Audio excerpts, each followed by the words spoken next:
So are the people watching, I assume, right?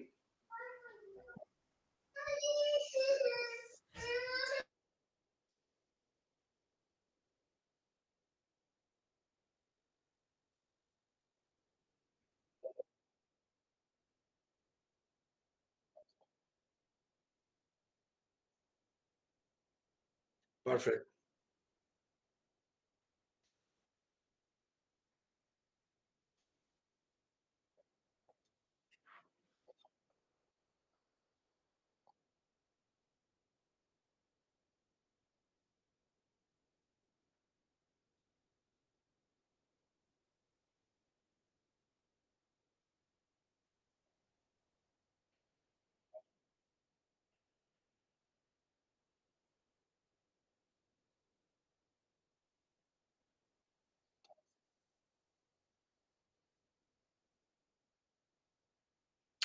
Okay. Yeah, I can go for 30 seconds, but then I will need a little bit more time. So the way I was thinking in my mind. But anyway, my name is Saeed Qureshi, and I am from Canada. I'm a resident in Canada, Ottawa, Canada. And I am by training a chemist. My specialty is analytical chemist, in which I develop, use, apply test methods. So this is my special. So based on that, I got involved in this virus thing, and ever since almost for 3 years, and I am concerned that I am looking for developing how the virus methods being developed, and I'm going to talk a bit more about that. And I think that's probably 30 seconds, and then I will follow it after.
So if I may start first, if you don't, if it's okay. Yes. Okay. So basically, is that I just want to give a little background how we start interacting or how we interacted. Is that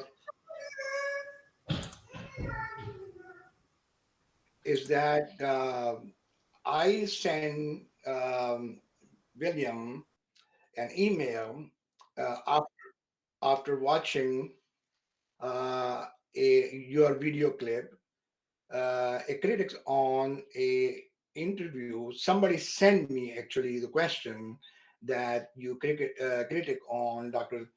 Kaufman and Dr. Cohen's webcast, and you said that you explain and you sort of explain to them that they were not right. The virus was isolated and all those things. I don't exactly remember the exact wordings, but the point was that during that talk, you mentioned, I think it's Thomas who mentioned that they use centrifuge, ultracentrifugation for isolation of virus. And being my background in analytical chemistry, am the believer that under the circumstances right now, I do not see how ultracentrifugation, gradient even, can help isolate the virus. This is my question. So that's what I wrote. That would you mind explaining that? In response, I think it took you about a month or something like that, and you responded that no, you are spreading misinformation. And my one of my friends, Thomas Baldwin, would like to debate with you if it is okay with you. And I said, okay, fine. I mean, if you don't write me back, you like to talk. Basically, I don't want very, I'm not probably good at debating, but I just like to discuss things. So I said, that's fine. I will go that route. So here we are actually. So we're debating, and my question or my topic from my perspective is being a chemist, analytical chemist, I like to know about virus, its isolation, its purification, and characterization. Basically, that's what my field is, and I want to be comfortable or about that. So, in that respect, I would say that to be on a good footing, it would be very good if you would start with first defining these four terms, what you understood or what you think these four terms are. First of all, what is virus? What is isolation in your mind? And what is purification in your mind? And how do you characterize or determine that if it's indeed a virus? Let's restart with this one. Make All right. sense? Well, thanks. Appreciate that. All right. Let's go down this journey of whether viruses exist, and you need to start from the beginning to know what we know about well, about viruses.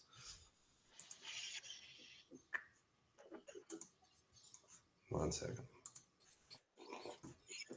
So basically, is first we need a definition of virus so that I could understand and that what this is what we are talking about. What is virus? Viruses and obligate internal parasite that is a pathogen, and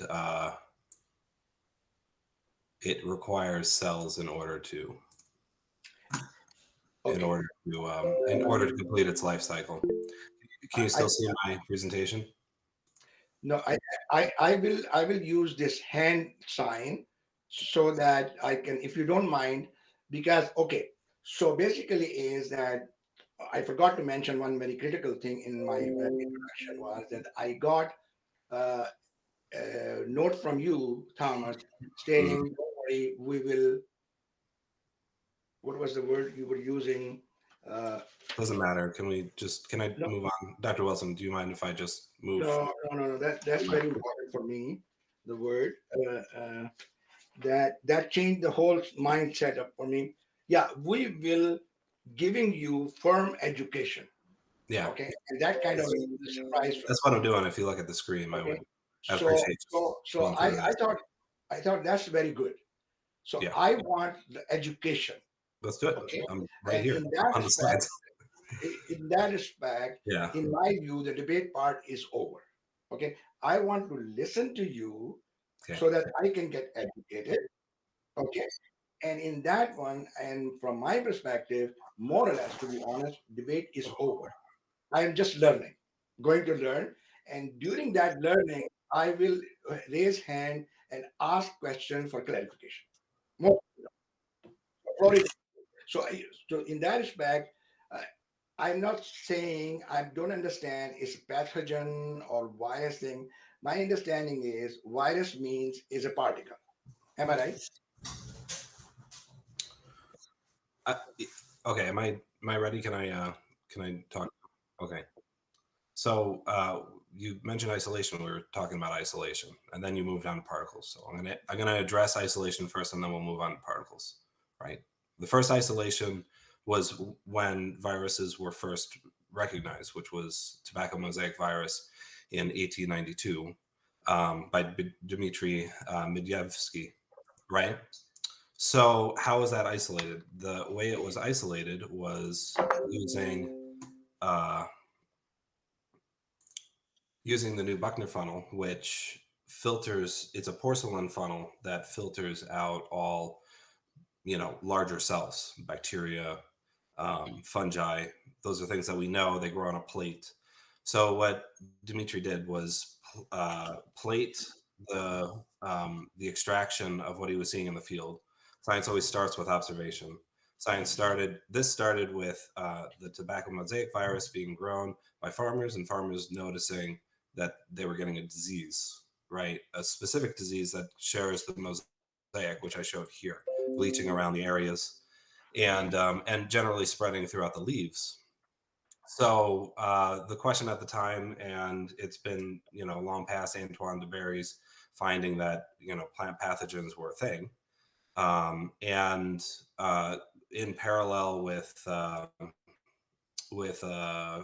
Louis Pasteur and Koch, the idea of germs developed, and they were checking then this for an isolation, right? So when they ground the leaf up with the symptoms and they plated it on a plate, they didn't get bacterial growth.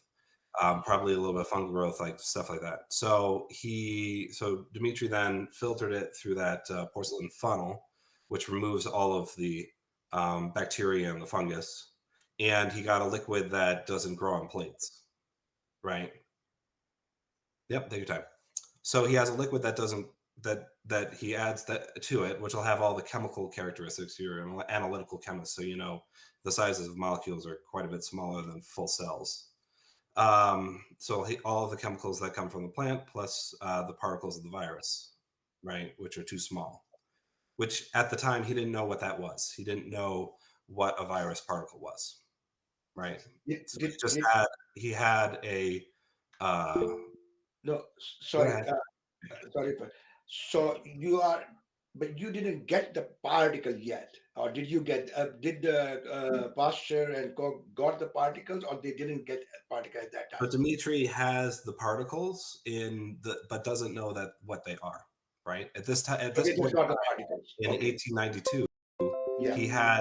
he had a soluble substance which he knew was soluble, um, because he ran it over a plate, trapping things that are unsoluble, and then sucked it back up, and then inoculated more plants with it. And the plants that he inoculated with, I'll just finish the sentence and then you can go. The plants that he inoculated with developed the symptoms, and he could do this iteratively. And now you can go. So the particles he saw Mm-hmm. were insoluble, and Soluble, he insoluble, right? soluble. Soluble, soluble. They're in, So they're in the solution. how was he able to see those particles? Naked eye, No, he didn't. microscope? He didn't see the particles at all. Oh, he didn't. No, Okay. So no. This is why he assumed that there are 1892. particles? What? He's following the evidence that he's starting from observation and then delineating the evidence past that. They didn't have electron microscopy, that didn't come along until like the 1935.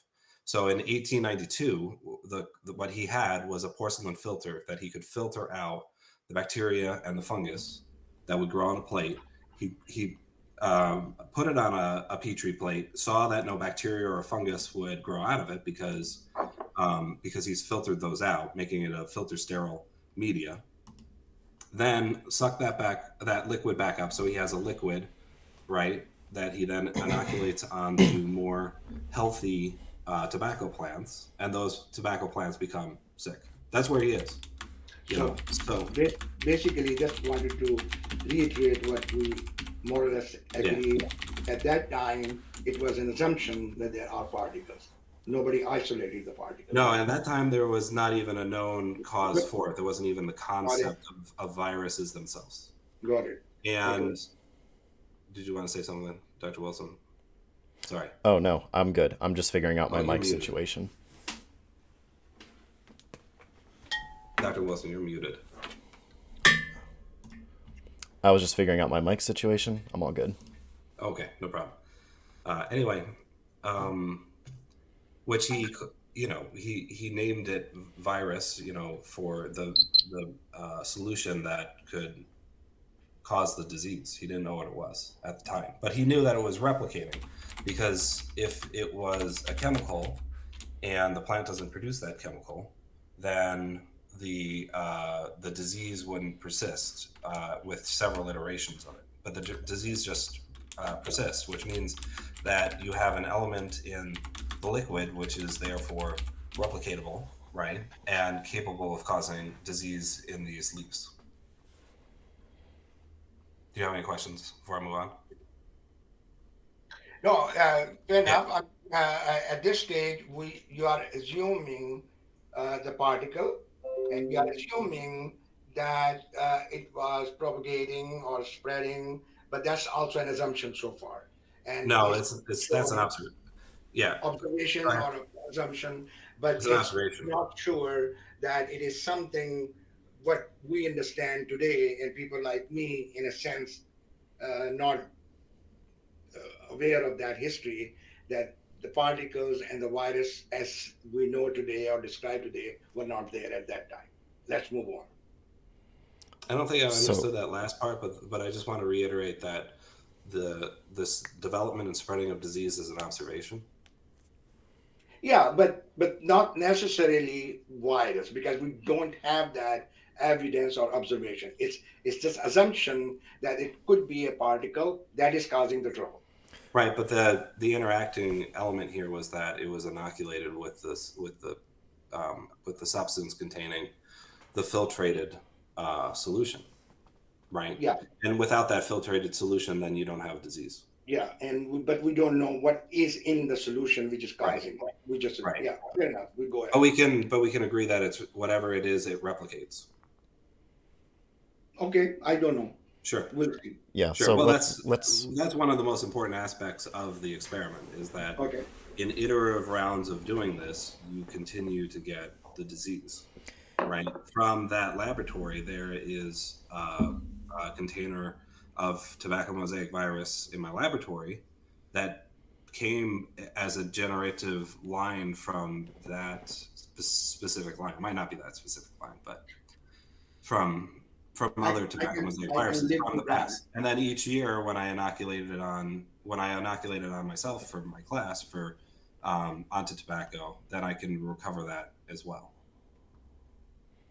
So Because yeah, it's a sort of Thomas, it's a sort of a different mindset kind of thing. You think in a certain way, and I, from the chemistry background, think in a different way. But okay, I understand what you are saying. Keep yeah, going. so sure, so no maybe problem. maybe I can help direct this. So Saeed, you're saying that we don't know. We're assuming the particle is in the filtrate, making people At that sick. stage, yes. So how would This you? I can ask this question to both Saeed and Thomas.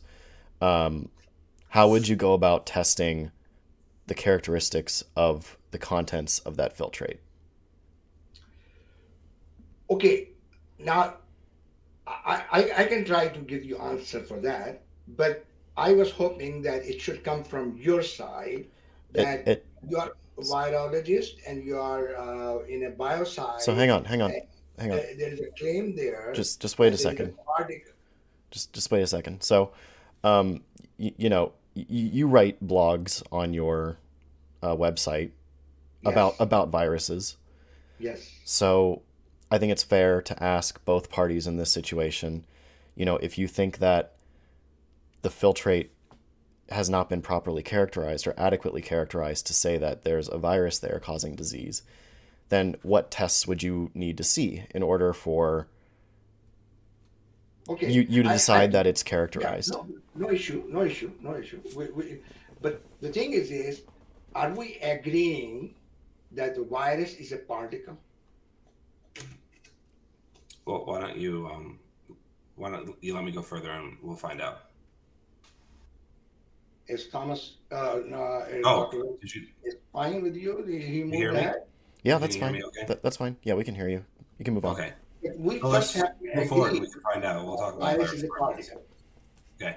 So why do we know that virus is a particle? So then, with the advancement of scientific techniques, molecular biology, well, basic biochemistry at that point, um, the tobacco mosaic virus was first isolated, using a filtration and a crush technique, and then X-ray crystal. They did X-ray crystallography on it, so they could see uh, the exact configuration of the proteins. And I think that was Wendell Stanley that did that. And So from having the exact configuration of the proteins, you could see what the virus particle was. No. Okay. So what you are saying is that, and when around this one is, Yeah. you are saying 18 from Koch's time, how many years after this thing happened? So in 1892 it was reported, and then the concept, the actual visible seeing of the particle itself, right, was in 1930. 1930. Okay. So Mhm. it's about 40 years or so. Yeah, about 40 years before Yeah. you can So before now, X-ray crystallography was developed and then yeah. So was my turned question into is, so. Mhm. when you did not you did, when you saw the crystallography report, Yeah. are you seeing the particles or are you seeing proteins? Well, the particles are made up of proteins, so yes, you're seeing both. Okay, so Yeah. particles are made of protein, Yeah. right? I can go back and we can review real quick. What are a virus? Can you see my screen? Yep. So, virus contain one or more DNA or RNA molecules. Do you know what DNA stands for? Correct. So I, now I'm seeing this picture. I'm seeing this picture, mhm. the circular picture with the crowns and DNA, RNA Yeah, in there. it's a diagram. Yeah, right. But this is not in 1930 yet. In No, 1930, they saw a blob of proteins. I don't know whether you see my cursor or not, but I this mean, thing, it's just like a protein blob. yeah, but it's X-ray crystallography, so it tells you everything about the structure of the protein. That's how we Structure of figured out the protein, but structure of DNA it is doesn't through tell. X-ray crystallography, right? It doesn't tell that it is like a shell containing Mm, RNA. mm. It doesn't, or does it? What? No. Oh, is It's it just the proteins or is it all of the material? yes. So Yeah, it's just a blob of protein.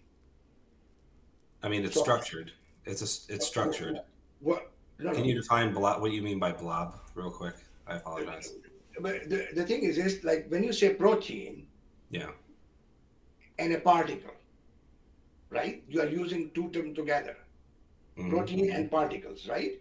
Mm-hmm. So I assume it's a protein particle, Mm-hmm. Yeah. right? Yep. So when you say it's a protein particle, then it is not a virus yet because virus should contain RNA and DNA. Okay. Yeah. So at this stage in 1930, this particle is a protein particle. Yeah. I mean, by Well, their understanding of, by their understanding of it, yes. Yes. So it is still, it's not really, in a sense, what I understand or what we understand right now. It's Well, not. yes. It's not a virus yet. It's a Right. particle of protein. well, Right. just to interject here, there were nucleic acid methods back then Back as then, well. right.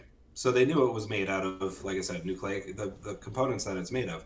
They know it was made out of that. They didn't know the assembly of it precisely like we do today, but they knew that it contained that DNA and RNA. And you know what DNA is, correct? Well, Yes, yeah. sufficiently to understand viruses. What is? Do you know what DNA stands for?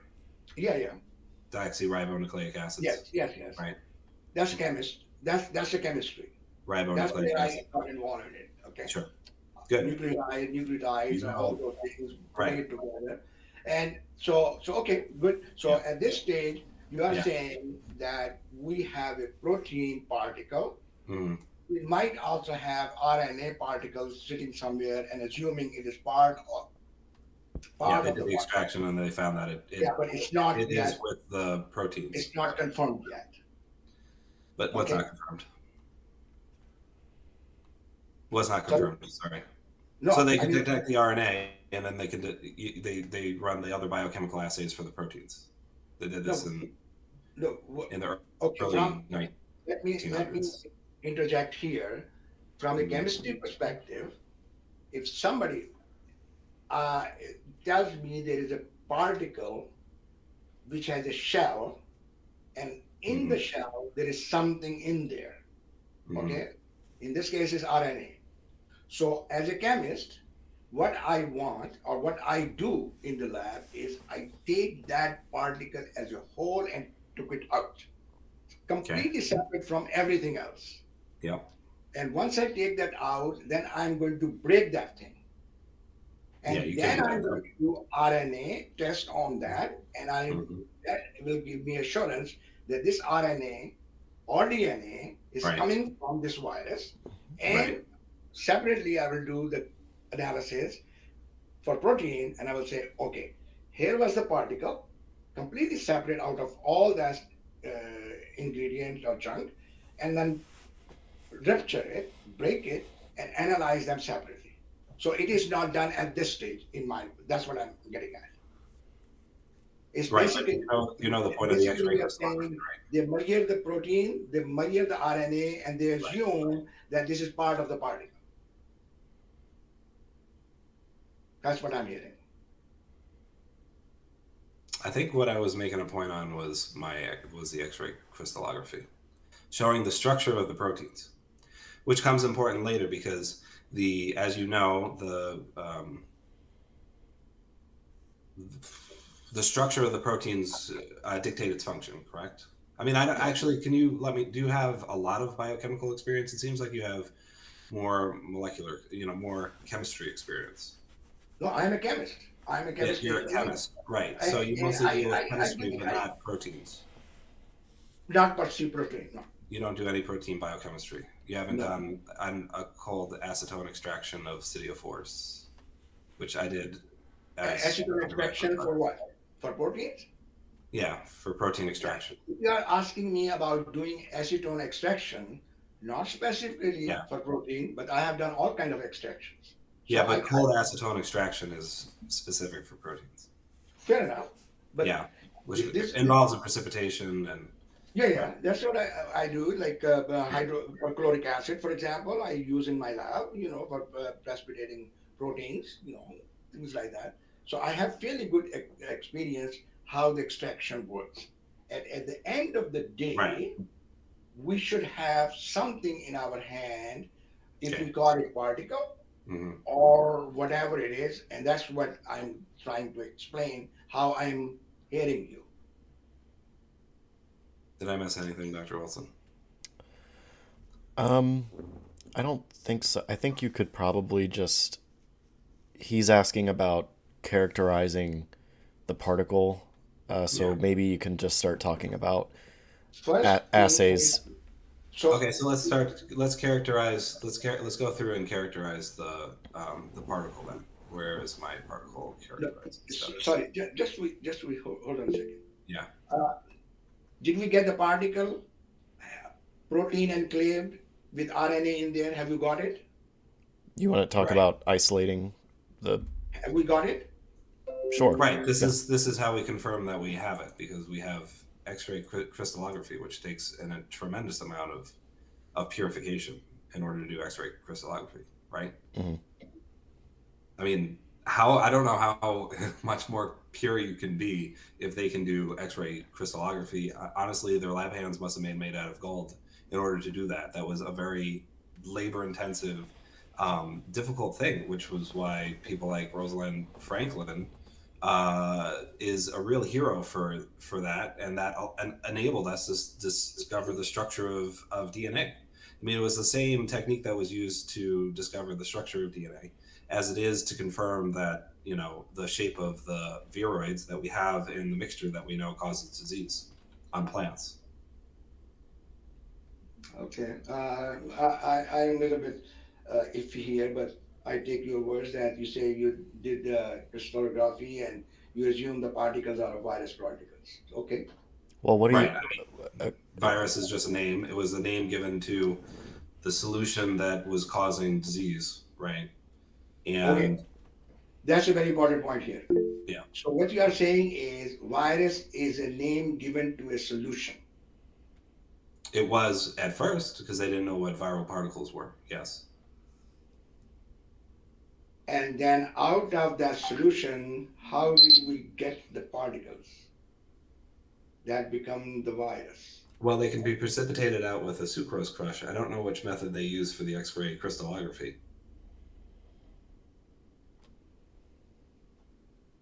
Do you want to look that up? Do we need to look that up, or it's No, probably just I take your words, but you can always send me that reference afterwards because okay? this is the whole process. Because at the end of the day, okay, so let me interject in here, okay?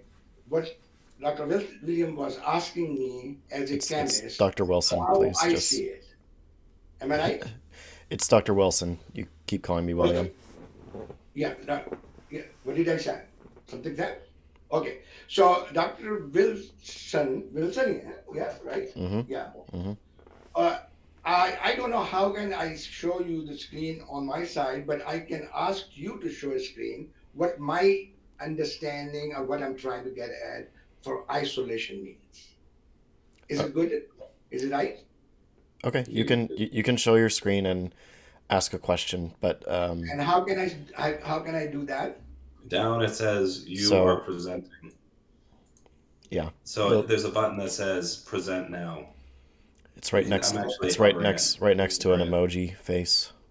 Yeah, with a Here, hand, right hand. Mine's a hand. I don't know why. yeah, and then here. No, send a reaction. Present now. I'll just do it so I can show you. Just watch the screen. Okay, you can see me. Wait. Uh, Chain, open picture, report problem, no. But just moving forward, I'll ask Saeed, you're Okay, often no, that's what I'm saying. That if you type hang on. my website, do you have access to my website? Hang on. I'm gonna ask you moving forward to you know, your responses to Dr. Baldwin have been a lot of like I'm iffy on it. I'll take your word for it. I I'll just ask for a little bit more specifics whenever you're disagreeing. Yeah. Okay. I am, to be honest, I'm disagreeing. I'm not agreeing because what I'm saying is at one time he said that virus mean solution. And then next time he said at that stage it was considered solution was considered virus, but it got isolated. Now that is the thing I do not know how it got isolated, how he got the particles, what process it used. From my perspective, in the chemistry perspective, when you isolate something and as a particle, you should have that particle. Right. So I do not see that, and I think we are going into a little bit of a history, and I don't know whether it's worthwhile or not. That because my experience with the virology or virus is practically 3 years old, to be honest. So in a sense, I'm applying my experience of chemistry for analyzing the virus. Okay, and to be specific, rather than going to the back to the history, which is not giving the answers, uh, my question was going to ask you was that when this pandemic started, they declare it is because of a virus. mhm. In your expert opinion, how they decided that this pandemic was based on the virus? How did they decide it? How did they find out that this pandemic is because of the virus and this here is the virus which they were working on? I think we can go to this thing. Yeah, exactly. All right. So if we go there, search for, okay, go down, go down, go down. Antivax is one of them. Okay, this one, click on it, establishing isolation. So basically, I'm saying in that article is that from a chemistry perspective, how I would approach to find a virus. So because there is a pandemic and there are particles, virus particles. So, and they are spreading, right? So I would say that take the people's mask, use mask because the virus is there everywhere. People are so worried, right? So if the virus is there spreading, take all the used masks and soak them on up in water because they seem to love moisture. They seem to love water. Once you soak them up, then you drain it, decant it, whatever. And now you have supposed to have viruses in the water. Once you decant it, you evaporate it using freeze drying technique, for example. The reason we use freeze drying is because it's a very low temperature and very low pressure. All it will do, it will extract all the water out of it. Okay. Once everything is out, we will left with powder, whatever is in there. I don't know what, all kind of stuff in there, and I will apply it to the animal or to human, not yet human, but animal, and see if we get the disease, illness. And I'm saying here, if we don't get this disease, for example, forget it. We don't have virus because these viruses are supposed to create some illness. Okay. This is Okay. the way. Now, if we don't have the illness, it means there's no virus. But if we have the illness, now is the next step, which is take the powder and now from again from a chemistry perspective, start separating, fractionating the material, the solid material, and then separate, and each separate fraction must be tested for the virus Hmm. with animals or in bioassay, whatever it is the choice. Some fraction will definitely show the activity. It means we are following the virus. Again, further fractionate, again, further fractionate until you got a relatively or mostly single component. Here your virus is. That evaporate it, freeze dry it, whatever, and you have the stuff in your hand, the virus particle. Now you play with it. Whether you want to do the structure of it, whether you want to determine the RNA of it, you crush it. You want to measure the protein. This is the way I proceed. Okay. I would. I I understand. don't find Understand. that thing, and I'm asking you the question: Okay. how did you proceed? Cool. I understand. All that's been done with viruses. Um, Dr. Baldwin, you can take it away. Okay, Thomas.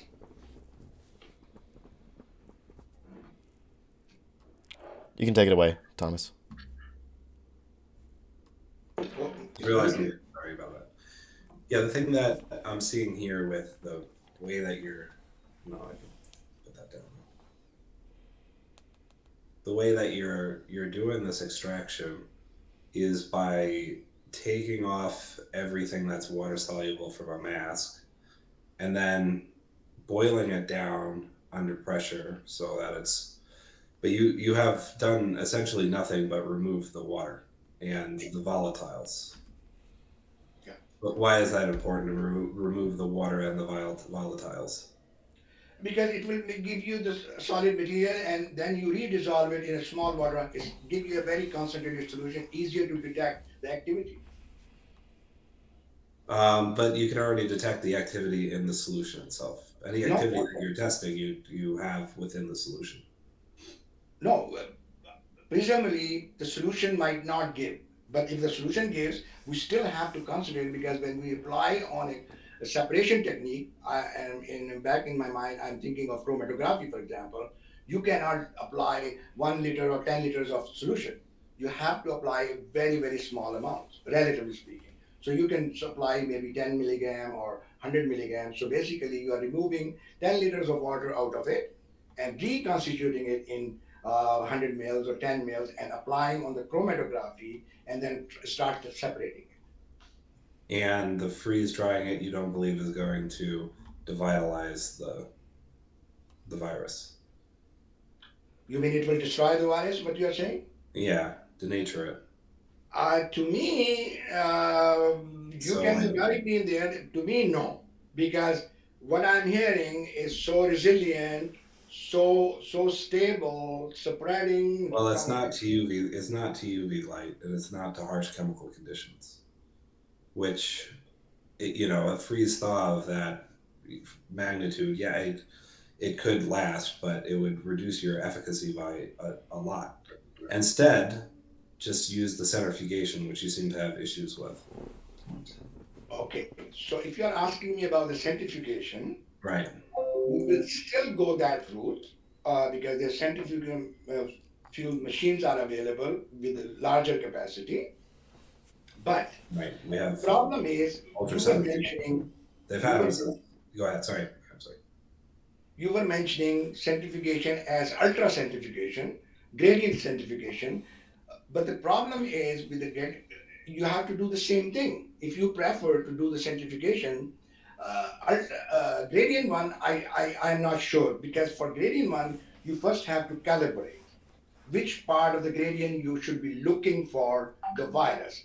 And that you cannot do until you calibrate and until you know the size of the particles. It's So almost okay. Go ahead. almost, It's all. It's almost exactly the same as what you were doing with your column fractionation, right? It's in a sense the gradient is a fractionation, and then you test for okay, the peg. The nice thing about that is that in a gradient centrifugation, all of your proteins remain viable. okay. But we don't want proteins.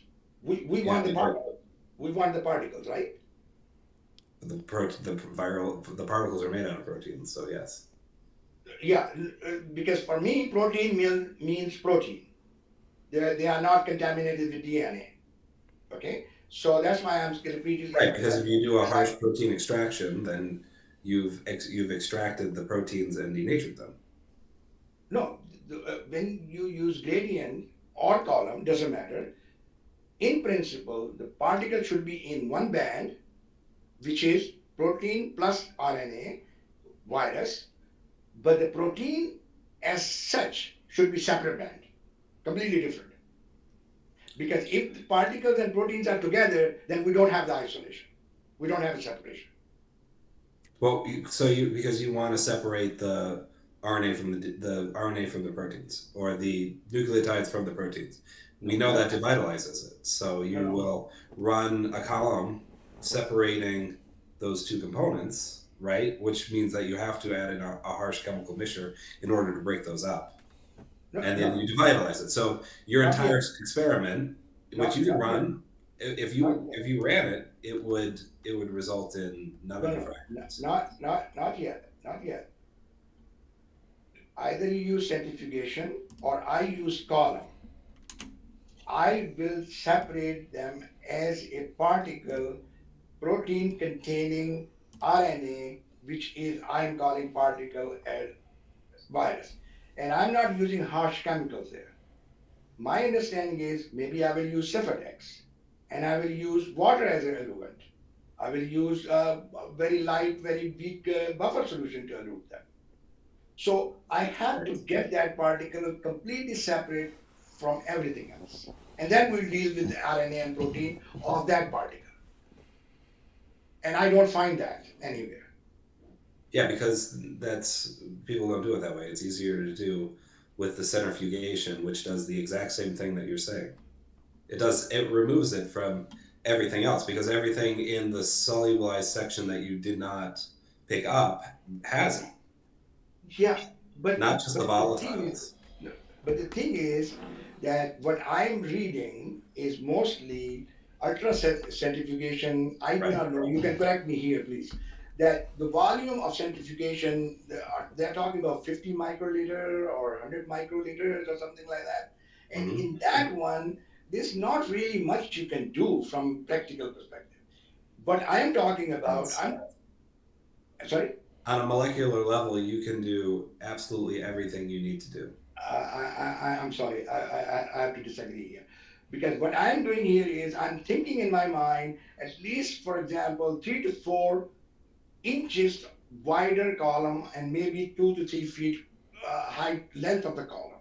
And probably a couple of kilograms of Cifatex and load the whole thing on there and then bring the particle out, freeze dry them, and I have in the vial, and then we go for the structure determination, crushing RNA, DNA. This is how the isolation works. And this is the confusion microbiologists and because from practical aspect, I hear you what you are saying, but no, 1,500 microliter, you can't do much about the isolation and identification. You just cannot do it. And that's why nobody Of course showed you me. can. Of I'm course sorry. you can. You're pulling out nanograms worth of material, right? Nanograms Uh-huh. worth of material in 50 micrograms. Those are orders of magnitude different. Just because the volumes are small, it depends on what the character, what the differences in the size is, not how small it is. It's small. Yeah, But I hear. with that, with however many nanograms, probably one nanogram or so of material, you can do all of the biochemistry that you need for characterization, especially by MSMS. It needs to be ultra pure for MSMS. Yeah, but what It I'm will pick saying, up anything else that comes what, into the what, media as yeah, what contamination. I'm saying is that I know you are saying 50, you can do a lot, but Mhm. I'm not even sure that we know even yet that we have a lot of particles there, and they are after certification. Are you able to do the bioassay or illness assay Yes, you can run any of the assays that you need to. with the solution? Call ends in 10 minutes. Oh, really? They have this too? Okay. We can just start another one if it shuts down. Okay. I didn't think Google Hangouts So had a. basically, is you will be doing centrifugation. Right. You will Within actually the having a matrix. one liquid band, and with that liquid band, you will do the illness test or effectiveness, whatever you call it, and you will assume that you separated the virus. And that is my Well, then we difficulty. break down each of the individual components in parts and test what they are, what is there with How, biochemical means. So we can how test the protein shells. We ran the X-ray crystallography so that we know the shape of it, which I'm pointing at right here, which is right on the screen right now. okay. And then we know the protein components because we run Bradford assays and all the other protein analysis that they had in the 1930s, which when all the biochemical analysis were tested, and then they could separate and say that it has components. It has the proteins, the protein components, and the RNA and the DNA. Now we have to fast forward into the 1950s and 70s and 80s when we understood what the cellular biology works and what the structure of DNA was, what DNA sequence was, what DNA sequencing was. DNA sequencing came about in the early 1960s to 70s.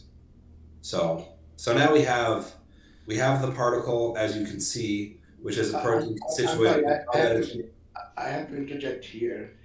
This is my difficulty. You are still assuming taking out the supernatant from the centrifuge machine, and you're assuming you separated the particles. well, And we I don't see this separated concept. the thing that we tested and saw a particle, and that was the only thing that's in the matrix. Otherwise, you'd see How do other you know things on that? the How screen. did you establish that? It's established chemically, right? With you can establish it chemically, or you can establish it visually with the X-ray crystallography. If there were other contaminations within it, then you would see other things. So you mean they analyze that they see the particles and analyze the particle? That's what you're saying? Yep. So we should able to see the particle somewhere. And after 50 years, from 1940 or 50 to 2000, for example, which it should be easier for us now with all the modern technology, that when we see a swab sample, we should able to see a particle somewhere. Well, there's a lot of. It's not a purified sample. You were asking about seeing it in a purified concentrated sample. Yes, Seeing that's it in correct. a we see it in a purified concentrated sample right now. My question is do you have any opposition to the poster to the picture that I'm showing? Do you have any research that suggests that these are other things? I don't know. This is not showing me that this is isolated particles. I don't. Well, So what would you s- call these? Sorry. So they did X-ray crystallography on the Yeah, I don't sample, know. I don't which they know have a about. pure sample, and they saw this. Yeah, What I is don't it? know. Okay, well, so just let me let know. me just so Saeed, Uh, Saeed, hold on, Before I forgot the hold, thought, hold on, Dr. Lee. hold on. I'm gonna talk. So Thomas is asking you a question. What are these particles on the screen? I have no idea. If you say you don't know, I mean, you're online writing about viruses not existing. So, I mean, you should be able to explain what this is if it's not a virus, right? No, no, no, no, no. This is not the right question. I am not here to explain what you are seeing or what you are saying. But What I am saying, so you're being presented with the evidence, and I would like for yeah, you to I evidence would or a hang on, picture. hang on. You showed me a picture. I'm gonna there's more than just a picture here, but you're being presented with evidence, okay? It's not good enough to say I don't know what it is or just say I don't need to explain it, you need to explain it. This is a discussion. We should be talking about data. These are data in front of you.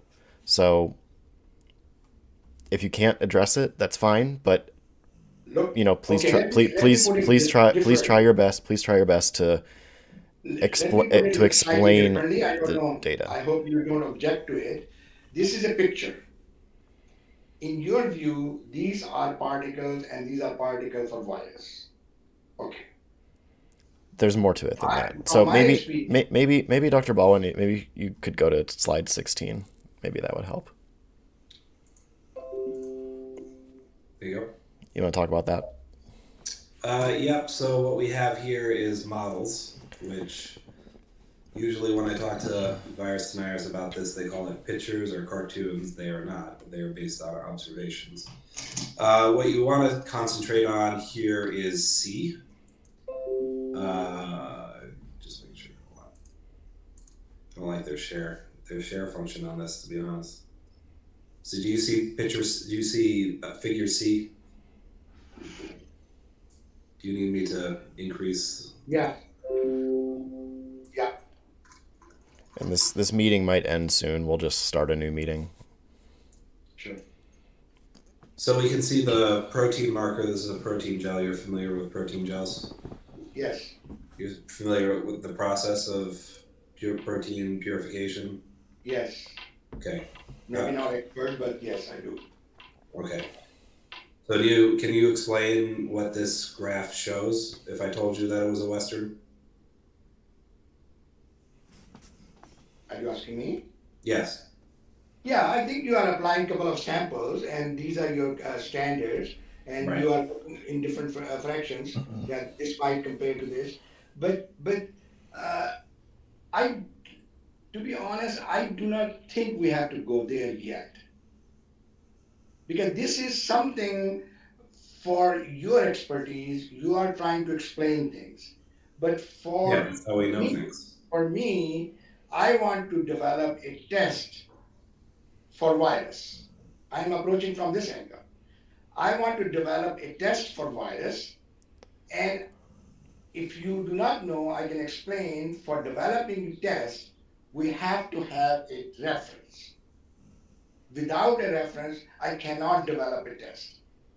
So for that, if I want to develop a test for virus, I need some quantity of pure virus. I don't find that. Please correct me why I'm not finding that. Because you are not looking where we're telling you to look, which is that we've isolated it with sucrose extraction. Gradient centrifugation works as an isolation technique. Yes. At the So, end of the day, I need those particles. Am I getting those particles? Hmm. yes, you're getting those particles. And where can I get those particles? I mean, if you are a certified BLS2 laboratory, you can order it online. Okay, just assume for the moment that I have BSL-3 4 lab. I I mean, want to unless you're talking about plants, we could go back to switch back to talking about TMB. What I'm showing you here is the spike protein from SARS-CoV-2. Do no, no, you want to go no, back to talking about TMB? That's an easier model to work with. You don't even need a BSL-1 laboratory for that, right? no, I no. can send you TMV. What is that? I can send you TMV, and you can inoculate leaves with TMV and run all of the extractions that you want. No, no, no. Let me Why? explain my confusion. When people say that I can have the virus sample, Mm-hmm. they said they are available from ATCC or BEI. That's where the samples are available. But when I look in there, they are not selling the particles. They are not selling the virus. They are selling the isolates. And isolate means not the pure particle or virus. It means it is the culture part. No, that's not correct. That's not correct. So let me explain what an isolate is. That's a molecular biology term because you don't have replication in basic chemical molecules, right? So an isolate is defined as uh, a purification of the.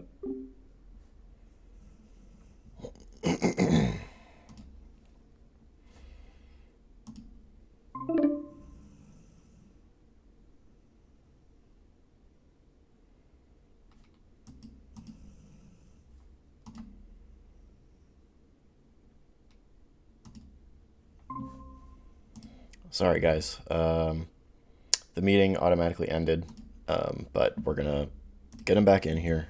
Just hold on a moment.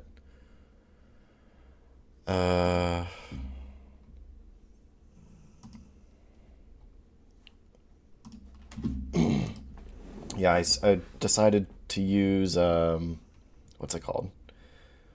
I tried to use Google Hangout for this because I thought that it wouldn't have the stupid time limit on the meetings like Zoom does, but I guess it does. So, my bad.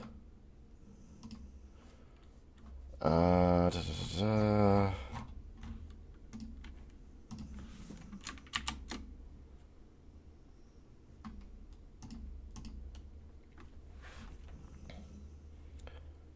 There we go. I think that should work.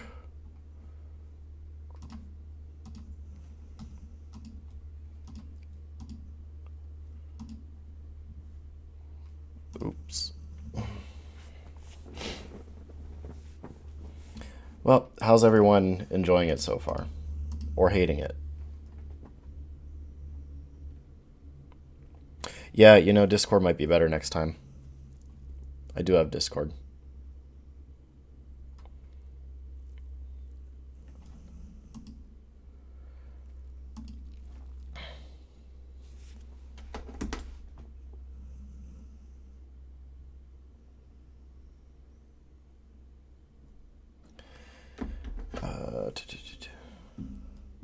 Hang on.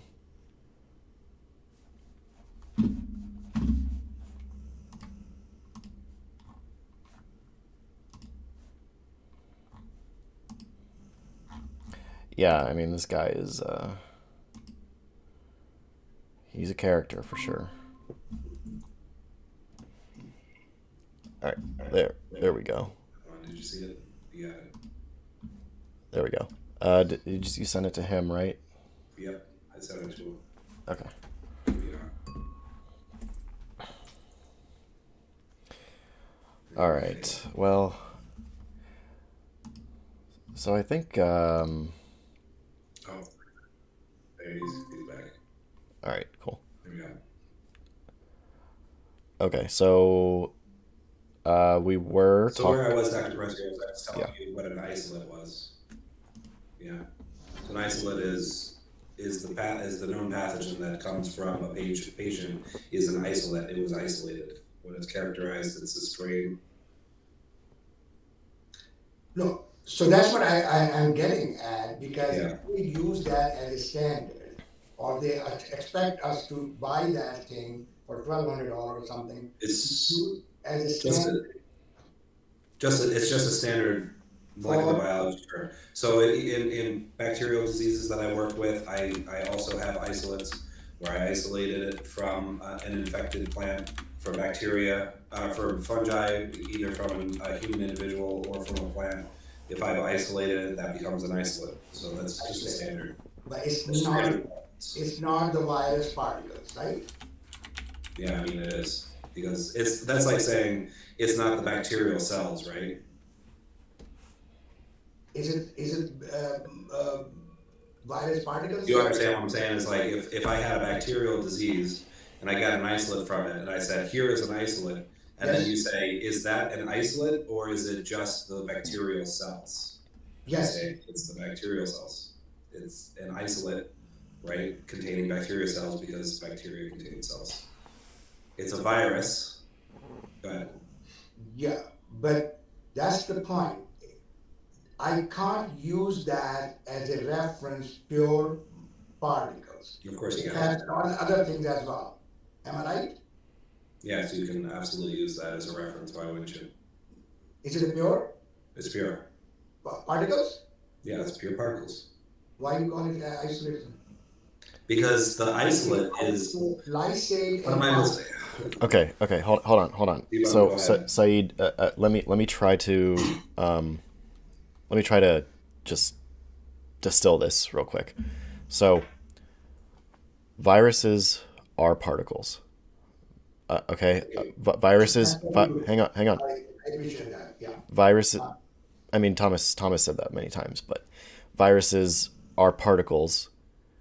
They are protein shells, are made of individual subunit proteins that just repeat over and over again, and they come together into a specific shape. Some viruses also have a lipid layer around that coat.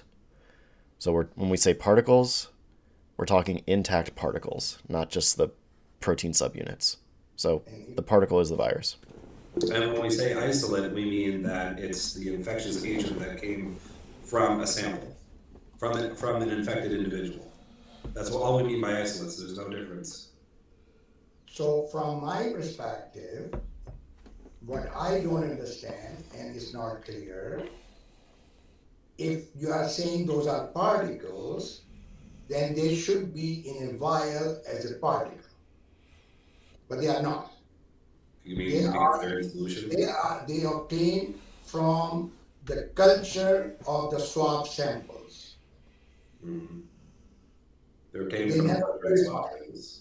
They never purified for that. They purified it within the They have a density gradient, fraction. They have a fraction of a ultracentrifugal sample right? at best. Which It is purifies. not purification. Yes, it is. Why is it not purification? Because it is not purification, because we do not have the gradient centrifugation calibrated to start with. And the second thing is this centrifugation is a fractionation. We have to check afterwards to be pure. But we know because it's protein. We know because of the density of the proteins and the nucleic acids that are in there, where the fractionation would be. That was not even a question. No, for me it's a question. But It's why? not. Why? Because like I said, the gradient, the sucrose gradient, is acting to separate the molecules, right? Separate the any of the chemicals, right? Any of the cellular debris that's heavy, and it separates it right at the point. So See, you're not following my point. When you say isolate from one place, I don't know which one, ATCC or the BEI, one of these two places, they say one says isolate, the other one says lysate. Okay. And lysate and isolate cannot be pure. By Well, the definition, lysate is not pure, but the thing is if you blow apart cells yes. and you just have virus on that and you introduce them into other cells, then they spread and replicate. And that's what I think either BEI or ADCC Yeah. are saying.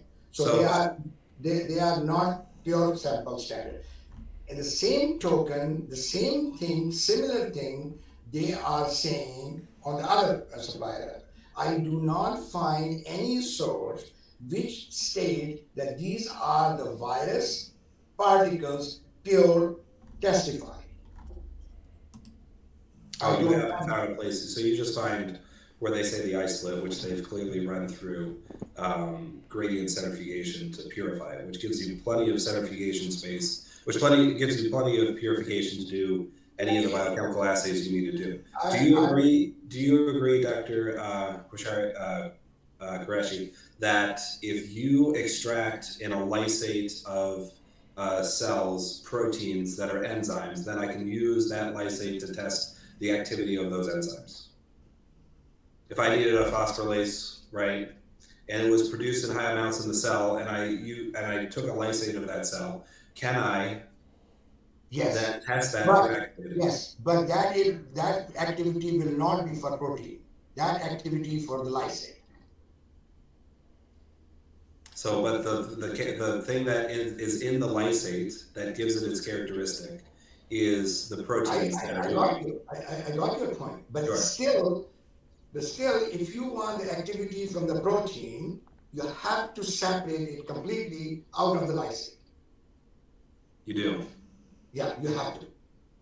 I have a question. Do you have you ever seen your own beating heart? No, that's it. Hold on, no, it's entertaining me. Do you mind? There are different ways of explaining things, but no. Sure. What I'm saying is, Yeah, I'll tell you. I'll look it all up. I'm working on developing a method or evaluating a method of virus, and I cannot develop a method until I have a pure reference of that substance which I am developing a method for. In case, for example, for virus, no, I can't find it anywhere. So it means virus is not there. On the other hand, what they do is they measure antigen, proteins, for example, or they measure the RNA. Now, my question is, I want to see if you want to develop RNA method specific for virus, first you have to isolate the virus, and from that particles virus, you have to isolate the RNA. Purify it completely. That will be used as a reference. Give it to me, and I will develop a method for it. Okay, That's so What are you going to use? So the point about that you've never seen your own beating heart, which I'm assuming you haven't, because if they did heart surgery on you, they would put you out. But we can assume that your heart is there and test for EKG, test for pulse, test for all of the things, test for blood pressure, all of the things that we associate with a heart, right? So we have a solution, we have proteins in the solution, we know what a protease is, and we can test for the protease activity within the solution. Then when we run the test and we see that protease activity with degradation of casein, then we've confirmed that the lysate is degraded the casein, right? Our presumption is that there's a protease involved. We can then run other tests to do Bradford method, to separate out the protein, right? We could do a 2D gel to isolate it, to figure out where it is, right? But first, we can see that the solution itself has the activity that we're testing. I follow your logic, reasoning, but you have used a couple of times, even in the last half minute, couple of times that we can safely or without safety, we can assume the particles are there or virus is there. No, we can build a hypothesis testing. Sorry? What we are doing is building a hypothesis testing those criteria. Fair enough. So but that's how we built on it. So then we had part key. Yep. I agree with you. This is how things are done. This is what I'm reading. So thank you very much. You confirm what I'm reading is right. But from analytical point of view, testing point of view, that is not considered as a particle, isolated, pure, and we cannot develop a method for that. Okay, We just so froze up there a little bit. okay, so Go ahead. let me try to take this in a different direction, or rather, uh, Dr. Qureshi, you said that if you want to develop RNA methods, you Right. have to purify the virus, and you don't think that there's virus. So I'm assuming you think that there are no specific RNA or protein methods to study viruses. Is that correct? I'm not assuming. I'm telling you, I don't find anybody who is doing it or can supply virus particles. So Okay. if you Okay. can, if nobody can provide I can virus supply you particles, virus particles. It's just He yeah. it's tobacco mosaic virus. You can have all of it you want. what's Yeah. that? So So so I can easily provide you tobacco mosaic virus or viruses of another pathogen, depends on your state or No, no. your needs. Specifically, what about SARS-2? Why would we need to work on SARS-2 to prove the existence of viruses? This is And what that viruses could be isolated. all I am interested because I'm not a virologist. My interests are not in virology or viruses. Mhm. I am saying this pandemic has to be handled somehow. And this pandemic that brought me into the so-called, not so-called, but me into the virology. So I started looking at it, and I said, okay, when they are doing PCR tests and they are saying it is a virus test, okay, fair enough. From my testing perspective, they develop a test they call PCR test. Okay, fine. Now I'm looking for the validation of that test. mhm. And the only way you can validate a particular test is when you have the reference. And reference means the particle virus. I don't find it. So No, okay, hang on. So um, you're talking for a PCR test. Do you want that's the how they're I announcing the virus. just hang on, hang on. Yeah. For a PCR test, what reference material specifically would you need? Now, okay. Give me just a couple of seconds. PCR test they are doing and they are relating it to virus. So what reference material would you need? I need the RNA of purified RNA of the SARS-CoV-2 virus, isolated both virus as well as the RNA of it. So So if if somebody I were to tell me, here is a particle, RNA particles, purified, isolated. Okay, so Thomas, go ahead. You wanted to say something? so if I do density centrifugation, I pull off the layer and then find the only RNA in that layer is from the virus. Would you agree that that's been purified? Yeah, I will, but you have to show me how did you establish that was only from the particles, only particles from their SARS virus, and that SARS virus particle released that RNA. You have to somehow show me. So again, we pulled out. We started from the beginning. We pulled out a supernatant, right, from this material that we confirmed with X-ray crystallography is the proteins, the protein structure of the particle that we agreed on. Okay, talking specifically about TMV, and we can move on to other ones if you want. The nice thing about science, the nice thing if I talk to you about Bradford method on proteases, or if I talk to you about any other kind of biochemical analyses, they work on all of the proteins within the cell. Okay, so if I do work on uh, chloroplast or mitochondria, the cellular uh, material is proteins and RNA and DNA, right?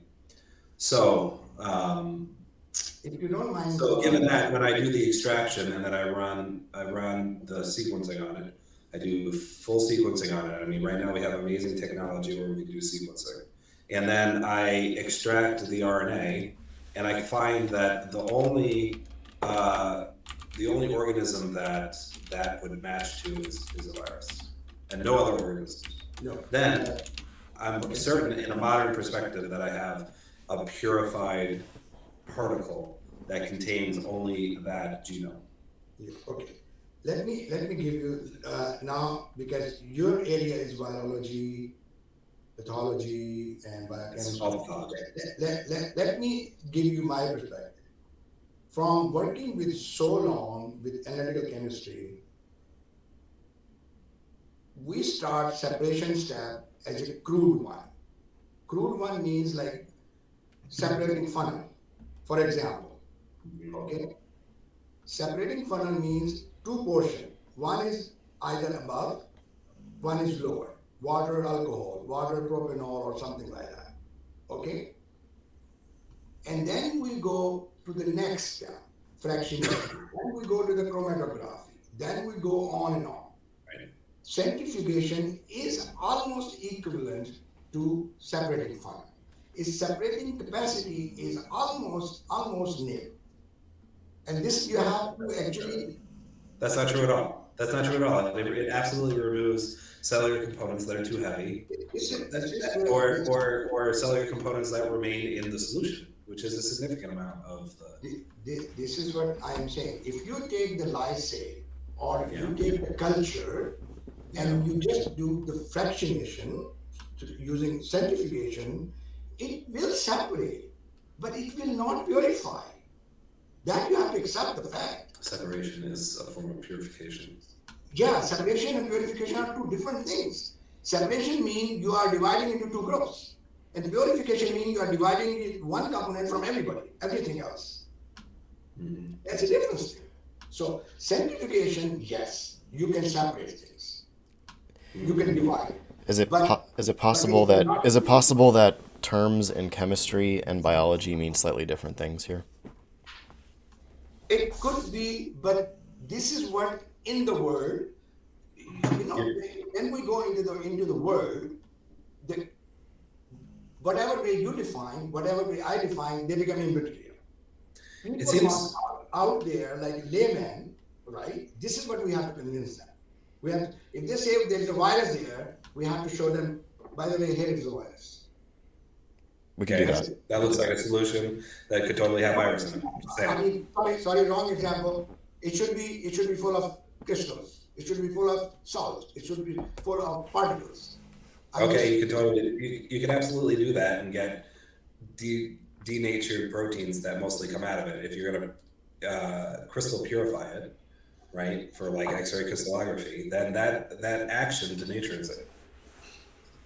It's the same. It would be the same if I did the structure of any protein. If sorry. I I took a think protease. we probably achieve our goal. I think here, because my feeling or my view remains there that from a scientific perspective, from a chemist perspective, for developing a test perspective, I need a particle of virus and I need an RNA extracted from that particle, some sort of the certification. I don't get it anywhere. Okay. So let me bring this back to a point that Dr. Baldwin made earlier. So very early on, he showed you X-ray crystallographic structures of viral particles. In those structures, you can see the amino acid side chains of the proteins. You know exactly what the proteins are, and you know the sequence of the virus. So you can match the proteins to the genetic sequence, and you can be really confident and basically sure that that is a viral particle that you're looking at. So in order to get those X-ray crystallographic structures, he made the point that in order to get things to crystallize for X-ray crystal structures, it needs to be really pure. If it's not pure, it doesn't crystallize. The So thing is that it needs to be pure, and you are assuming the crystal form, so it means it's pure. hang No, on. no. It's Let not me an let me assumption. let me give you another example. No, no, Just no, no, no, no, on no, your no. Hang mind. on, Saeed. Okay. It's not an assumption. You need to have a really pure sample to get crystal structures, to get really high resolution electron microscope structures. You need it to be pure. So This is so what I was. so if you get an X-ray crystallographic structure, is that not pure enough? and why? I do not know. I cannot say it's pure. But before you do the crystallography, you have to show it is pure first. Then you do the crystallography. It's not The other way the around. crystal What? that's involved, but the crystals require it to be pure. What are Yes, you so you saying? have to show that that is the pure first. But they got crystal structures of No, viruses. no. This is what I'm saying. Okay, in the modern days, with my experience, whatever it is, Just wait. changing. Are you saying that there are no crystal structures of viruses? I am not sure. They have to show it that these are crystals of virus, pure virus there, and then Do you do the think? crystallography. You are Do you saying think other there way. was? Can I interject? Yeah, yeah, go for it. Do you think that DNA has ever been was was extracted, purified, and run X-ray crystallography on? So we saw the structure, For what? deoxyribonucleic acid.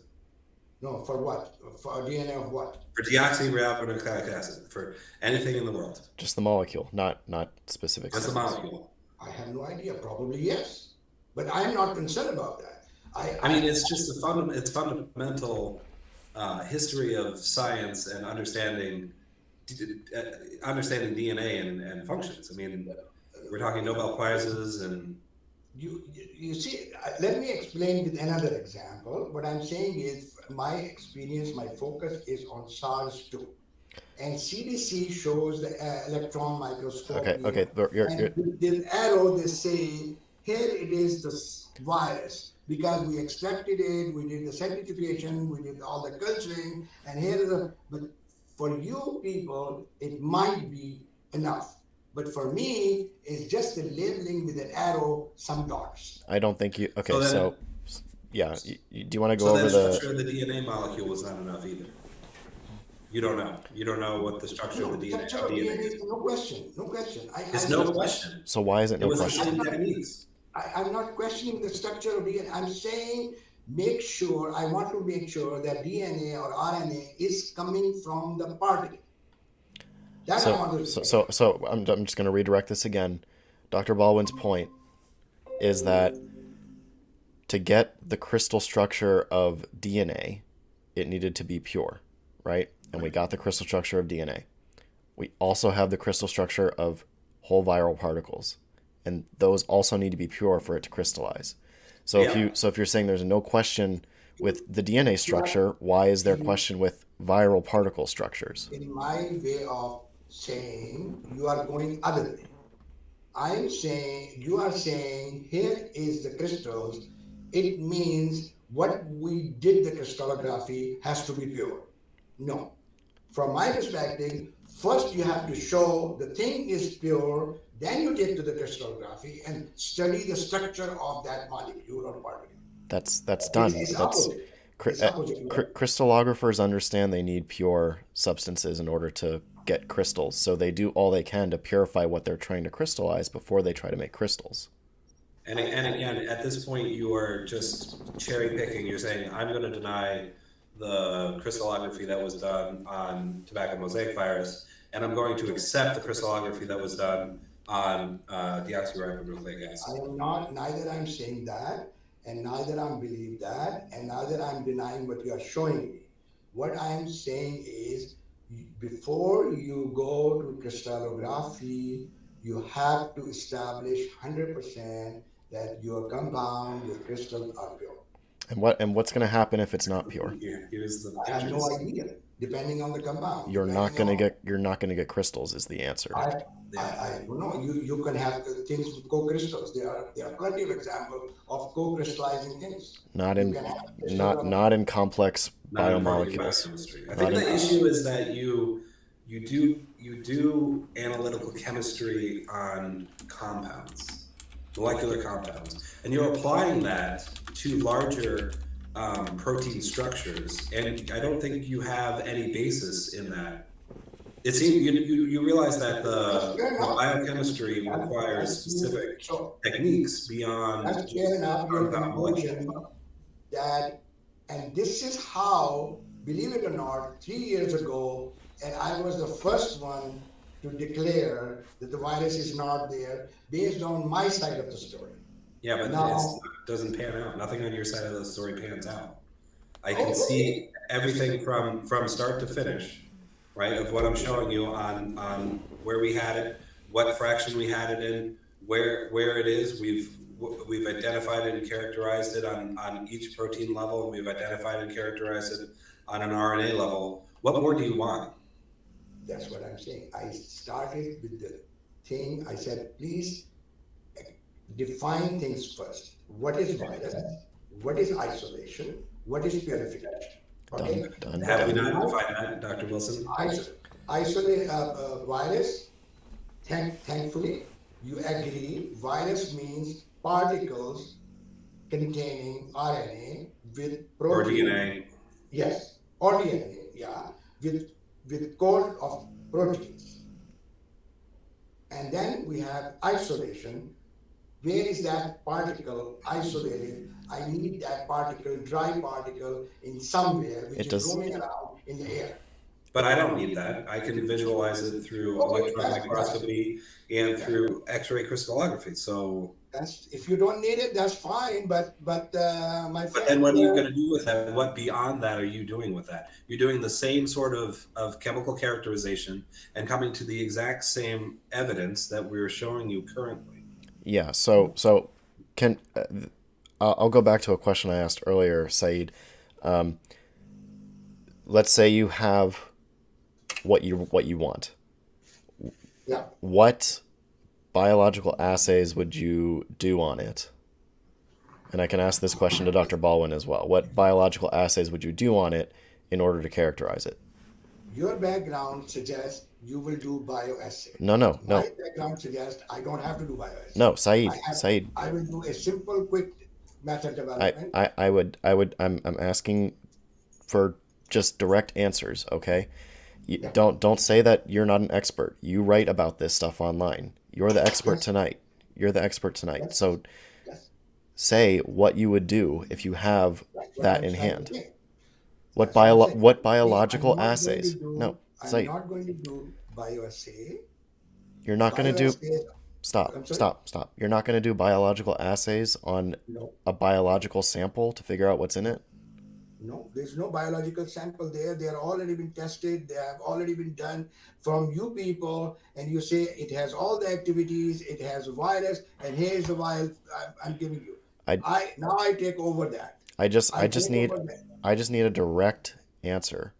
That's what I'm saying. What What tests are you what performing? biological assays would you do? And if I What love any test would you do? That's what I'm saying. I What would any love- test would you do? Yeah, that's what I'm telling you. What That test would you I- do? Yeah, that's what I'm telling you. Listen to me, please. I'm saying I got a reference standard of the virus particles from you people, certified that this is a virus. Oh my God! I take it, and I grind it. You're not saying Okay. anything. You could take it, you can grind it. Okay. And I will either take it out as RNA, or I will take it out as protein, and I will develop a method for protein. but what That method? specific protein which came out of the particle, and it will be done day in, day out. And I will say, here is my method, and here is the reference. I got it from Thomas Baldwin. Okay, so you don't have specific methods that you can name right now that you would do. So I'll ask the same question to Dr. Baldwin. What biological assays would you do if you had Okay, a great. pure Yes, virus? thank you. It doesn't matter on the methods at the extraction. We're very good at extracting DNA and getting purified enough DNA to run all of the biochemical assays that we would run and can run. The first thing I would run on it is a PCR test to ensure that the sample has the RNA in it, right? And that'll require a reverse transcriptase to do an RT-PCR. And then I can look for a band and see a band. After that, then I can run it through multiple sequencers, any number of them, pick them, and then we can sequence the DNA, look at the sequence of DNA, and see if that matches the protein. We can take the protein section and run that through MS using toll in order to get protein sequences, and see if the sequence of the nucleotides then match the proteins from the capsid? And if they do, and they're a match, how can you ignore that?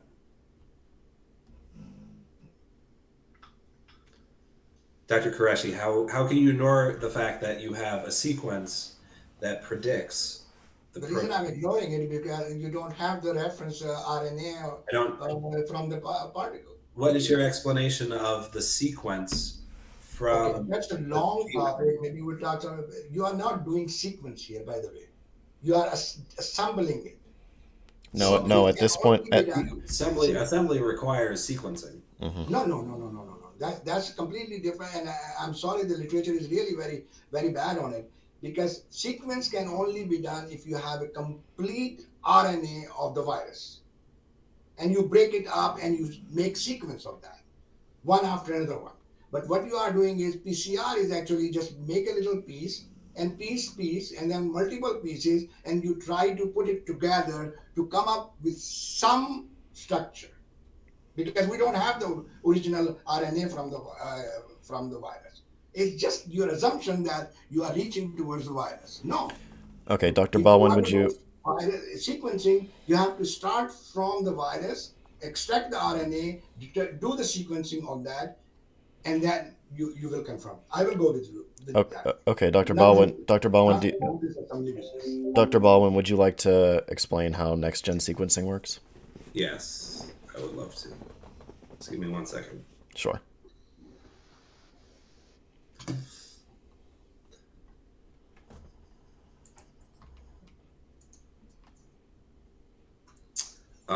Dr. Qureshi, can you tell me which one of these instruments is DNA? Will do PCR, No and which clue, one will do sequencing? no clue, no idea. Don't want to even know that. A direct answer, Dr. at least. You Dr. will Wilson, put. would you like You to? have to explain me that you are putting it in there, the whole genome, whole DNA structure in there. Are you? Just checking, Dr. Wilson. Can you point out the DNA sequencers on this page? Top left. Thank you very much. So DNA sequencing works by multiple different methods. Okay, so we can do traditional Sanger method, which was, formalized by the famous scientist in the early 80s, late 70s, early 80s, right? It's called Sanger method. Are you aware of this method? Yes, I read it. You read it. But but uh, but Dr. Thomas, I think we are going off track here.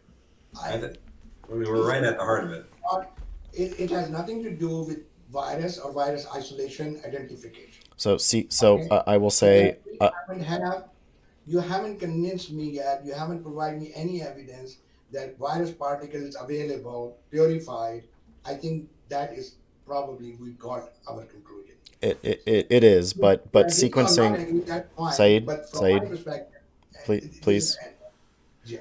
So I think that Dr. Baldwin is now talking about sequencing, which is very pertinent to identifying viruses In and the modern also, age.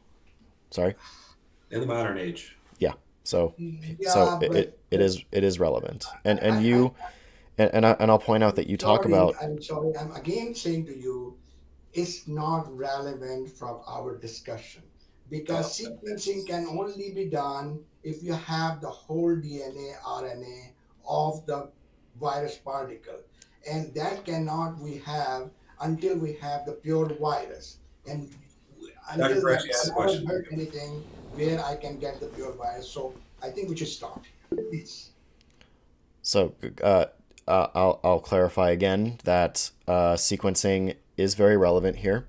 You talk about sequencing on your blogs and just now say that essentially sequencing of a viral genome is impossible, but I that is I incorrect. talk about on my blog about sequencing, just differentiating that sequencing has not been done. It Is has the assembly is done, which is being called wrongly. it has. So I'll let now Dr. Baldwin explain why that's incorrect. I'm really sorry. I don't think we are going to get anywhere. No, we could stay all night, Dr. Qureshi, if you Exactly. have No, I don't an want to. issue I with told understanding what. Wilson Then Will will you We're, okay, will you hear out Dr. Baldwin's explanation of sequencing and yeah, then I've you been can waiting patiently. leave if you okay, want. okay. Will you I've been start waiting with the patiently. We can will you explain and start talk with the about sequencing, right? whole RNA, or will you start with the whole RNA He'll purified?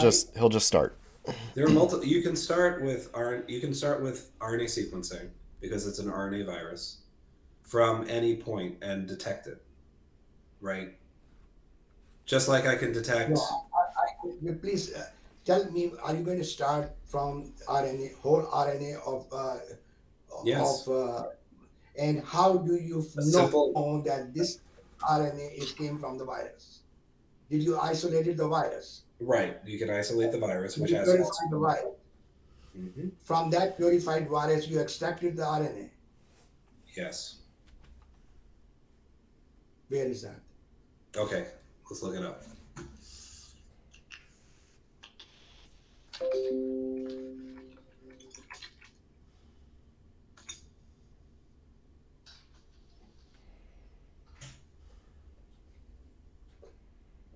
And by the way, I'm talking about SARS-2, not any virus. Yep. I'm going to SARS tool.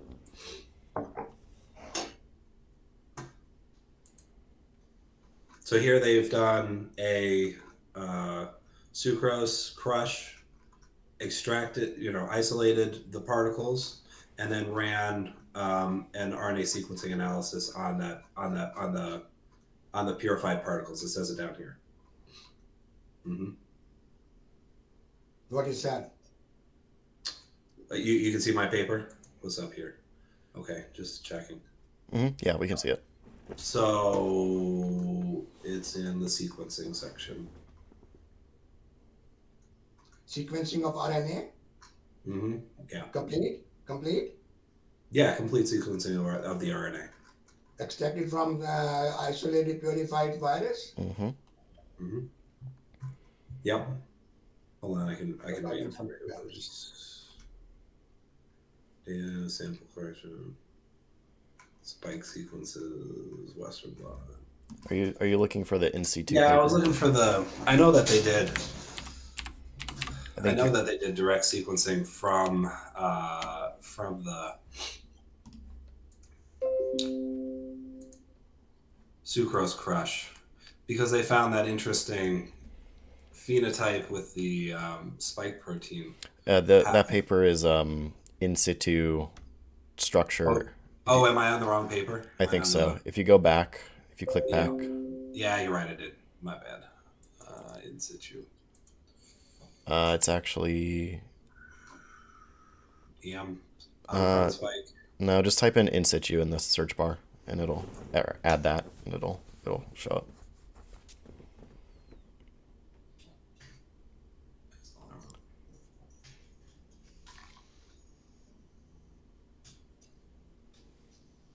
Uh, Did it pop up? I didn't see it. Here That it is. science mag one. Yeah, there you go. Yeah. Yeah, in situ analysis of the spike reveals the flexibility millimetered by 3 hinges. Yes, that's right. Okay.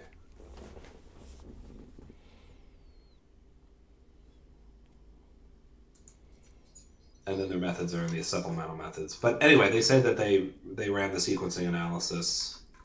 We can download that analysis and see how it looks, but it's going to take a couple of days to process. So they ran that analysis. They found the purified genome, which is the same genome that you find like in patients. Because our sequencing technology is so good that you can just sequence it direct from the sample. So They ran although they ran the I'm not purified. really buying it, I still saying the same thing what I said, but just I heard you a few seconds ago, I mean 2 seconds ago, that you are saying they are finding the same sequence what they found the Yeah. sequence in the patients. That doesn't Yes. mean patient sequence and this sequence is the same Yeah. because there is a virus there. It could Yes. be from anything. Yeah, but it has particle. It has all of the properties that of the thing that we call a virus. That's the So assumption. there you Sorry, go. that is not convincing to me. So then we have the virus. We have it sequenced, right? We can look and see at the genes that they are. I Yeah, think you are that you saying have that. an I issue didn't with. the virus yet. Yeah, but You're saying what that the issue do you sequence have with in the sequencing? patient and sequence in here, what they predicted, is the same. Okay, but that doesn't tell me that it is from the It virus. does. It It's the does from same. the perspective of genetics and phylogeny, because we can see that they That's not align what on a I, trait. So I, you understand the function of DNA, right? You know the central tenets of cellular biology. Can you I tell them? understand, Can you tell but I them? don't need to understand for this discussion. Yeah, you need to understand the All tenets I of need cellular is biology. we have to No, test patients. Saeed, hold on, hold on. So it's very relevant here. Again, you write Yeah, about this stuff on your blog. Your people are coming to you, trying to learn from I see you. it. It's really important for you to be able to talk about these things as if as an expert, because you kind of portray yourself as an expert I on I a am blog. saying I am saying I'll give you an example. I am a test developer. I have a voltmeter in my hand which I developed, and I check car batteries for that. Okay. Okay, so if the battery is working or not working, that's my job to see. And I tell them that, look, your battery is not working. I do not want to know how the engine works, how the car as a whole works. That is, so many experts out there. All I'm interested is that I want to tell people that I am a test developer. I have developed a test. I want you to do this test and it will tell you whether you have SARS-CoV-2 or not. And for that, I need the reference, and I don't find it. So I don't have. in your analogy, if you don't know how the car works, you're not going to write about how cars don't exist, right? That wouldn't make any sense. I'm So saying the battery, I developed the test to test the battery. again, I understand, but And whether we're going how the car to works or not, we're that's a different story. we're going to let Dr. Baldwin continue with the points he was making. The point I was making is that you understand the central tenet of cellular biology, which is Dr. Thomas, DNA. Dr. Wilson, I think I would like to stop here You getting tired? Okay, because that's fine. you haven't. Our debate was the isolation of virus, and I'm repeatedly saying it hasn't been shown from your side. I don't want to study the cell biology. I don't want to study the protein chemistry. I don't want to. I want, for my test development, a pure isolated particle of virus, and from there isolated RNA, and there is none there, and you haven't convinced me is there. But I've pointed to you. And I've sorry, pointed I to have to stop. That's exactly that have isolated the RNA specifically and sequenced them. So I have to And I stop don't here. understand why you I want to really appreciate ignore it. Maybe the we central tenet of continue some biology. other time. that's fine. That's fine. But I'll just say, if you don't wanna, if you don't want to learn about the cell biology and the protein chemistry and all that, then don't write about it. Don't bother writing about it. Not writing about it. That's it. That's it. Don't write about it if you don't I'm understand not it. I writing don't about have it. any. Once we got to the molecular Cell biology, biology. I never wrote it about cell biology. I never. All I'm writing You you is I you use the reference standard. it's you're literally on the screen right now. you're writing about very specific things that are central to cell and molecular biology. What is sequencing? The genome, i.e., You RNA, show me. sequence of a virus is the You sequence can of write order me. of bases of letters You representing can nucleotide. write me the critic of what I am writing on my Got blog, you. which doesn't meet the scientific criteria. I will be happy to publish it beside whichever article you are going to Okay, prepare. you'll do Perfectly that. all right. Okay. Perfectly all Yeah. right. All And right. we'll go from there. All right. I'm gonna go for. I'm gonna read from sequencing right now, where you say, "What is sequencing? The genome, i.e., RNA, sequence of a virus is the sequence of order of bases or letters, which is I don't know, not great writing. Sorry. Representing nucleotides that make up a virus's genetic material or its genome.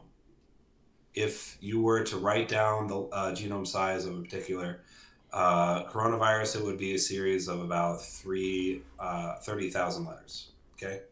Right. So then you say DNA, RNA, genes, genomes are represented by 4 chemical compounds, nucleotides or bases, right? Adenine, cytosine, guanosine, tyrosine, or uracil if it's RNA. They are abbreviated by 4 letters, right? Okay. So can you tell me what the chances of picking up?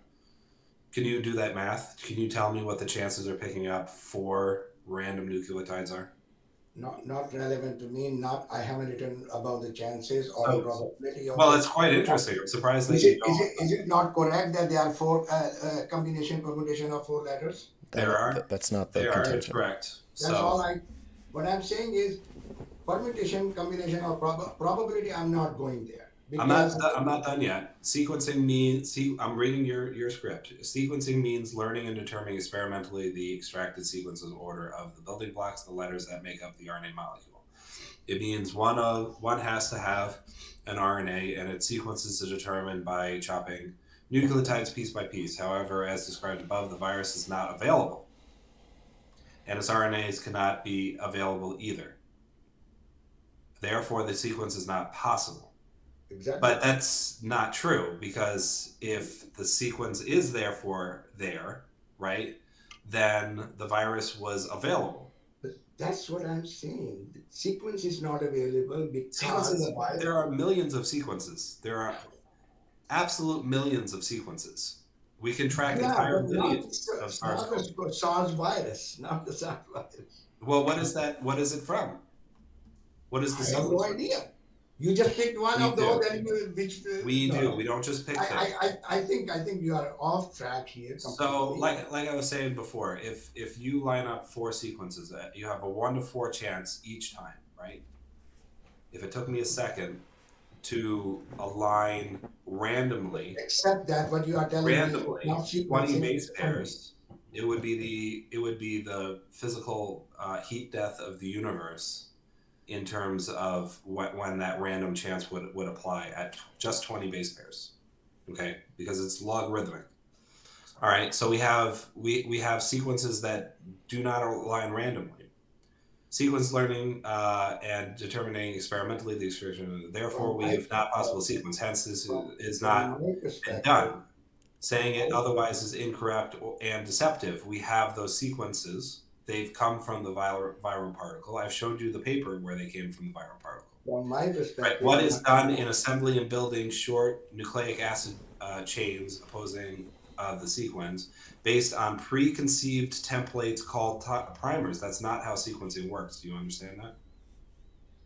what I'm saying is, That's not how what assembly I'm works. saying is, you are not even describing sequencing. You are I'm describing assembly.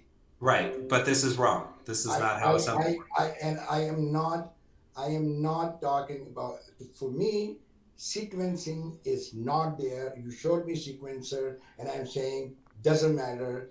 Sequencing has never been done. So sequencing never works. We don't have human genes, right? Yes, that's a different story. You We don't found have out. human genes. We've not Yes, sequenced yes, yes, anything yes. ever. No question about You're that. saying we've not sequenced stuff. No, you sequence them because you extracted the RNA from there. Because there's plenty of human sources. You can, but there's So we can no, identify human genes. yes, but not there's no RNA or DNA available from the virus. So you cannot do the sequencing. But you can do the sequencing on the other side for human, animal, plant, whatever. You can do that. But not you cannot do that for the virus because Okay. virus. Okay, here's the deal.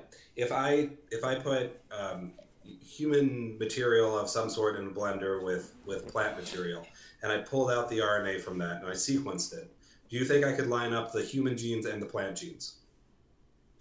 Do you think I could separate those out? Yeah, because if you have the reference of the DNA and RNA of human, Right. and yeah, you can compare them for sure. Right. Definitely. And then if I put in particles that I do not know what they are because they are virus particles in the same mixture and they do not, right? The genomes separate out just like you Yes. separated out the plant and the human Yes. But into you cannot something say else, that into a whole comes different from virus. category. No, you cannot say it from coming from virus. No, you can say, okay, I guessed it, I did it, I did some combination permutation, Right. did some assembly, and I So got if it. I pull out chloroplast, because we know what chloroplast looks like. I pull chloroplast out, I extracted it from plant cells in using a density gradient, and then I sequence those, and I have the genes from those. Would you say that that's a chloroplast? My friend, what you are saying is that Please answer my question. what you are saying is you are making all kind of assumptions. Saeed, Dr. Wilson? Saeed, Test please, doesn't work Saeed, that way. Saeed, please answer the question. What is the question? The Why? question is, Yeah. if I use a density gradient and pull out chloroplast and mitochondria and then sequence that and get chloroplast genome and mitochondria genome, do you If accept you that? have the references of those, Well, I extracted it. no, you have that available Oh no, I references. didn't. I didn't go ahead and do your crystal purification technique, right? Not I Christopher. used a density gradient. No, no. What I'm saying is, whatever you want to do the sequencing, you have to have a reference already available from third party. But I don't, and I didn't for chloroplast, and I You didn't for don't, then mitochondria. you please, then you cannot do sequencing. But I do, and I can see what the Oh, I genome don't looks know. like. Then you are doing sequencing for something. I don't know what are you doing. You're aware that de novo sequencing is a thing, What is right? that? De novo No. sequencing? I don't hear. Okay, so it's assembly of fragments without Exactly, without knowing the endpoint, and I No. totally explain here. I don't know. I'm not So doing. I have achieved a full genome. You get a little piece of yarn, and you said, okay, this piece of yarn, we built multiple copies of it and patch it together. Oh, we find the sweater out of it. No, I don't know whether this piece was from sweater or a piece was from scarf. I have no idea. Yeah, you I do, because it's different fiber threads. I mean, just in your own analogy, know. sorry, it's different fiber threads. So it's like this, right? So I said a sequence of 20 base pairs long, just 20 nucleic acids long. It would take the life of the universe in seconds for you to find a different random pair at 20 nucleotides long. We have massively long genomes of, the last sequencing I ran with nanopore was over 150,000 nucleotides long, If right? you don't mind my saying, Which is longer than the you are virus. explaining to me what you know or what you do. I'm explaining to you how sequencing works. Yeah, but I say, would you mind studying a little bit how the tests are developed and how the testing is done, evaluated, validated by third parties, and you will understand what I'm saying. If that's true, then you should take down these comments, because it means you do not understand sequencing. We've determined that's not your. I'm saying You're saying it right here. This part right no, here. you are saying a wrong thing. You are saying what you are explaining me is not even sequencing; it's assembly. That's what I'm saying. I'm not going to take my comments here are perfectly legitimate. Have you assembled a genome before? Why should I assemble it? You have not assembled a genome, because you have it right here on how it works. What is being done is assembling, building short RNA amino acid molecules, opposite sequence by conceived templates or primers. That's not how it works. It doesn't work like that. So Okay. are you willing to just take this down? Because that's not how it works. If it is a mistake there, if it is a mistake, but is it not? It's a mistake. No. Dr. Wilson, is this a mistake? Absolutely. It's an absolute, not how any assembly program works. Any assembly program does not work on primers. The point is, what you claim as a biologist that you are doing sequencing is absolutely wrong. You have never done a sequencing for the virus. You have never done it. Yes, I have. And you are saying it wrong. Can you qualify why? Because you never have isolated RNA. So hang on. Go back to a few minutes ago. Dr. Baldwin asked you, can you throw human and plant DNA in a blender? Stop. That doesn't work. You have to have reference RNA from the virus to go for the sequencing. If you don't have it, you are saying it wrong. You don't. So if I do a density gradient, the exact same way I would isolate That's a fancy word for people, not for me. That's a very crude separation technique, and I just don't buy that. Okay, in the crude separation isolation technique, and I pull out all of the RNA, and I only get RNA from virus. Was that separation? How do you know that? Because you did the alignment and all you get Oh, is samples from the virus. I'm done. I'm done here. Yeah, you're definitely done. You don't understand how alignment works. So if I did the same thing, if I pulled out human DNA and I only got DNA from a human, right? Point was that I have to have a virus particle. We don't have it. We I have it. have to have a isolated RNA. We don't have it. We have We it. have to We have do have it. isolated protein. We don't have it We do. because there's no isolated virus particle available anywhere. Okay, The point is you don't work on biochemistry. You do not know sequencing. You've never seen sequencing happen before. You don't know modern sequencing, That's why I'm and you don't asking you understand to genetics give and me the virus. genomics. That's You why I'm don't. asking you give me the virus. I never work on the car manufacturing, but I buy it. Yeah, nobody's gonna give you SARS-CoV-2. So Doctor, nobody's going to give me that. That proves my point. There's no SARS-CoV-2. no, it's And because no you don't have a polio. BSL 2 plus lab. But Yeah. No, anyway, why should, no. no, I want to buy Saeed, a stop, 747. That S- doesn't mean I have to stop, have an airport for that. I want to know where they are selling. stop. It's a virus, not an airplane. So if we go back once again to putting human DNA and plant DNA in a blender and mixing it up, you can pull out both. You add virus in there. In the case of SARS-CoV-2, let's say we Yeah. throw in It SARS-CoV. doesn't mean the virus isn't Hang there. on, stop. Let's say we throw SARS-CoV-2 in there. Okay? We pull out plant DNA, we pull out human DNA, and we get this third thing that doesn't match those. So we Right. compare it to a database of sequences. That's our reference. And it matches most closely to coronavirus. Why doesn't Which that are work? other particles that we've seen You, in other you are situations. totally off here. It Why? matches the coronavirus. But how did you know it is from How coronavirus? did There's you no know that it was? How science. did you You know that never the have the coronavirus is RNA of coronavirus. Because we have sequences of previously Oh, discovered so many of them. coronaviruses. So it matches to something. No, it And you matches are to saying that No, previous. it matches to matches to something. We'll call specific it other coronavirus. instances of. Maybe you call it. So I in, don't. in each instance, I mean, look, we have. Let's just go ahead and bring this up. We have. I guess we have all of these instances of human disease with viruses, right? And each of those instances, when we apply the same biochemical tests, we find characteristics that closely match virus characteristics, You right? are At trying each of those to instances. confuse me and you are trying to take me off track. No. I So can listen to I, you, I, but I I that will doesn't. I will clarify again, Saeed.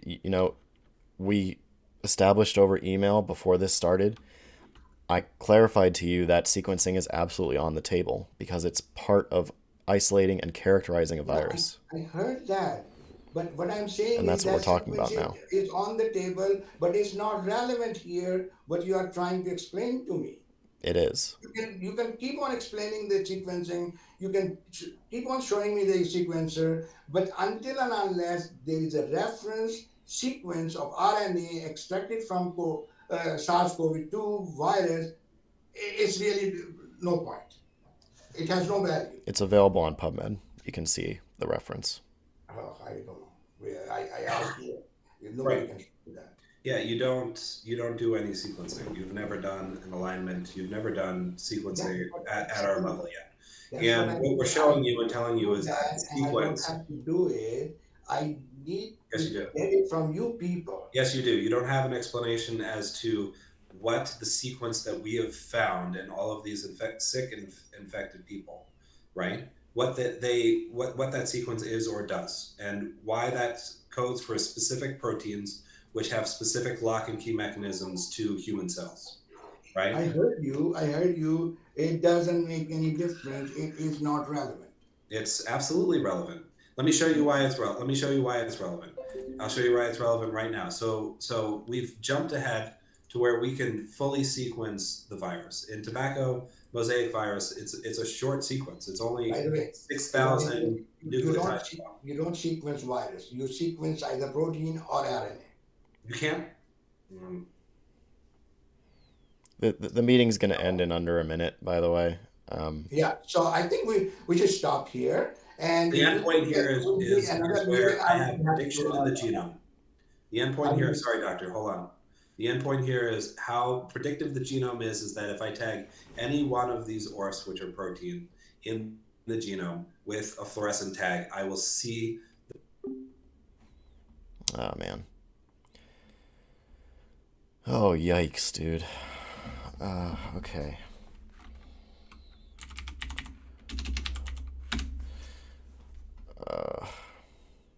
Painful, painful.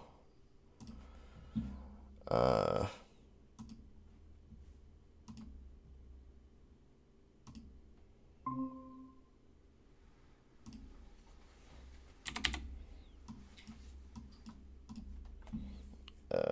One second, guys.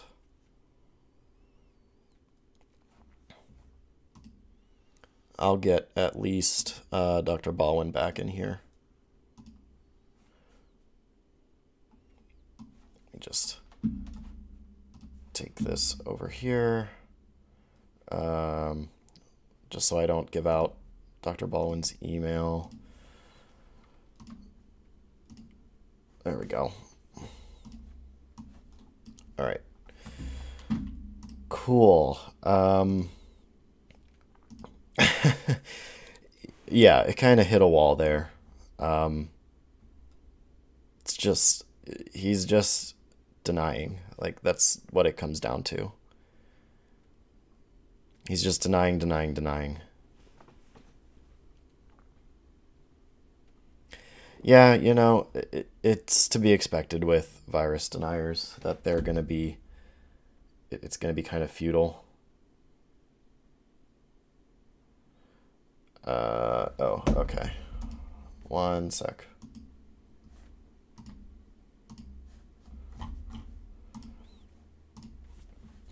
Let me get rid of that.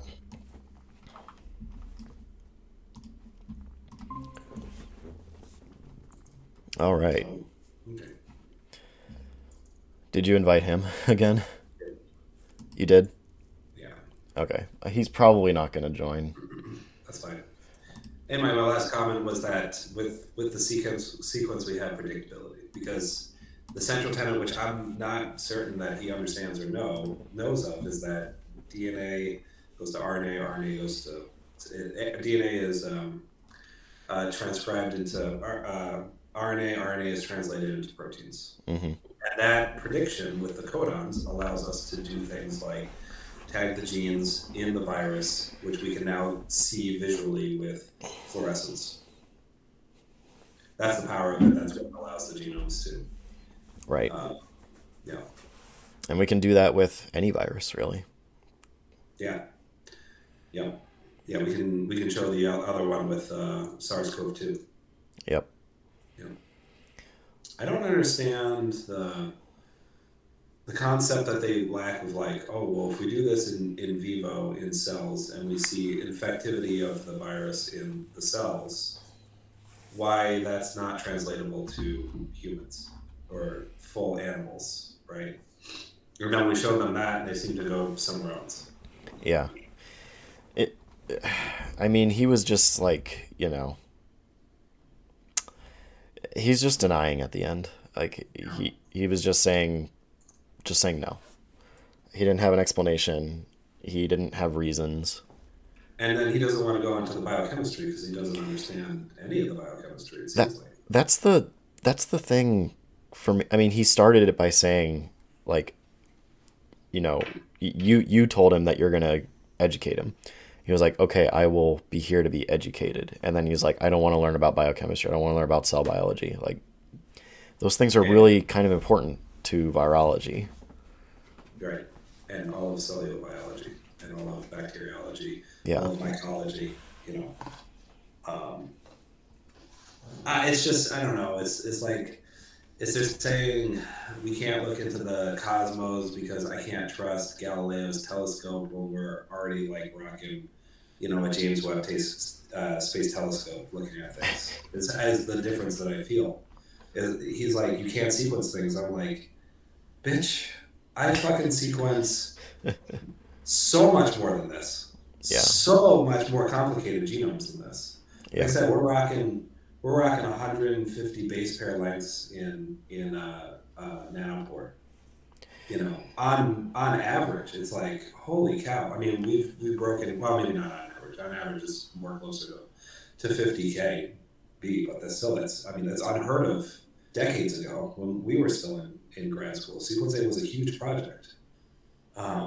So to ignore all that, and were you listening yesterday to Dr. Copeland's podcast? Oh, the one on PCR. Yeah, Yeah, I ended up listening back to that. I was disappointed nobody got on giving a rant about Kerry Mullis being the king and inventor of PCR.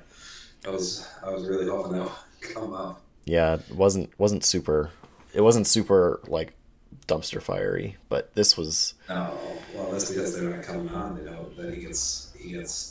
They're scared. Yeah, They're scared. They're scared to go on. I mean, yeah, I would be scared to go on. I thought about going on just to rattle the cage a little bit and play like a devil's advocate. And I was like, oh, I don't want that pressure.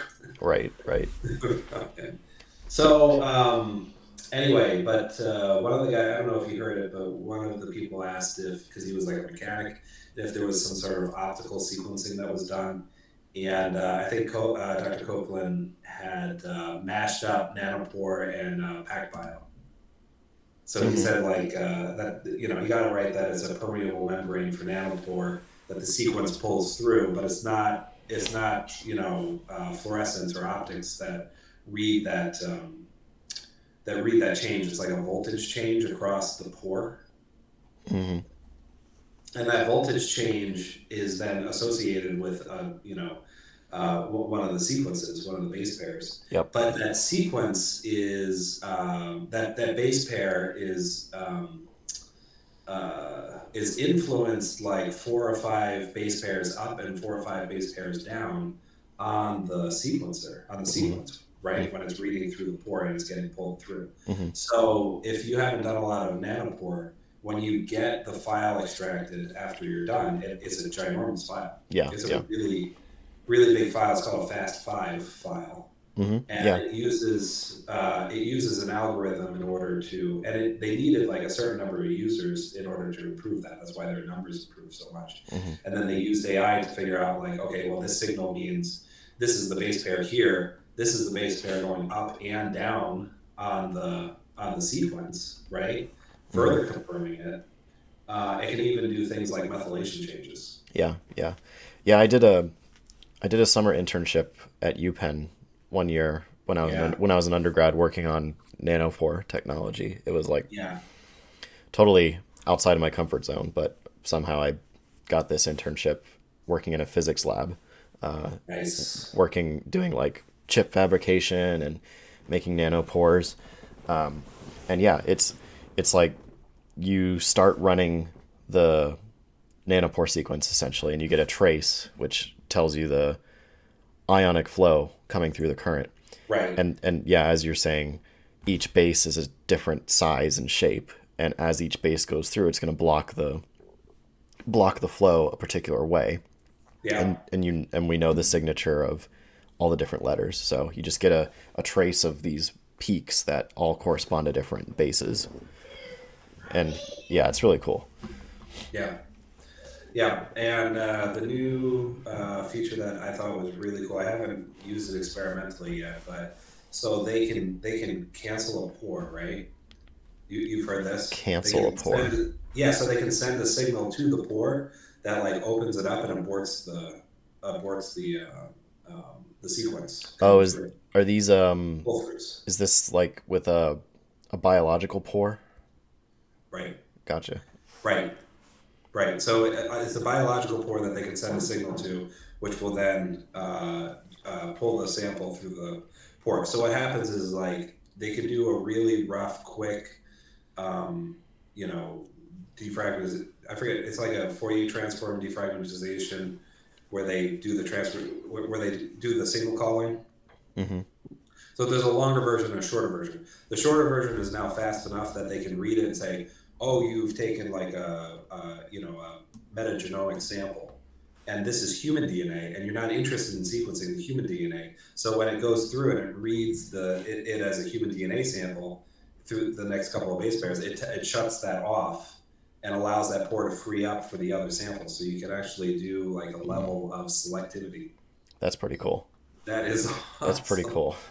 That is like Star Trek level of sequencing. It's crazy how far nanopore technology's come just in the past like 10 years.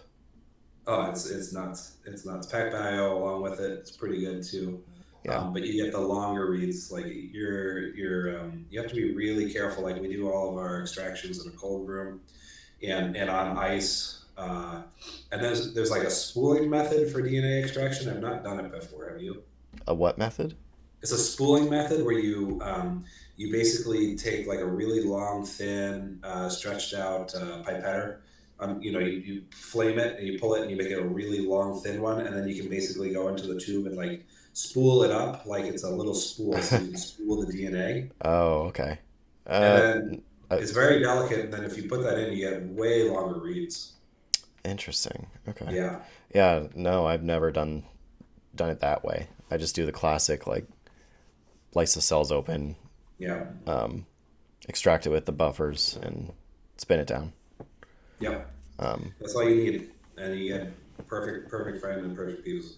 yeah. Was there any questions from the audience? I don't know. We can ask about that, but yeah, this guy Saeed. I mean, I tried to be like, the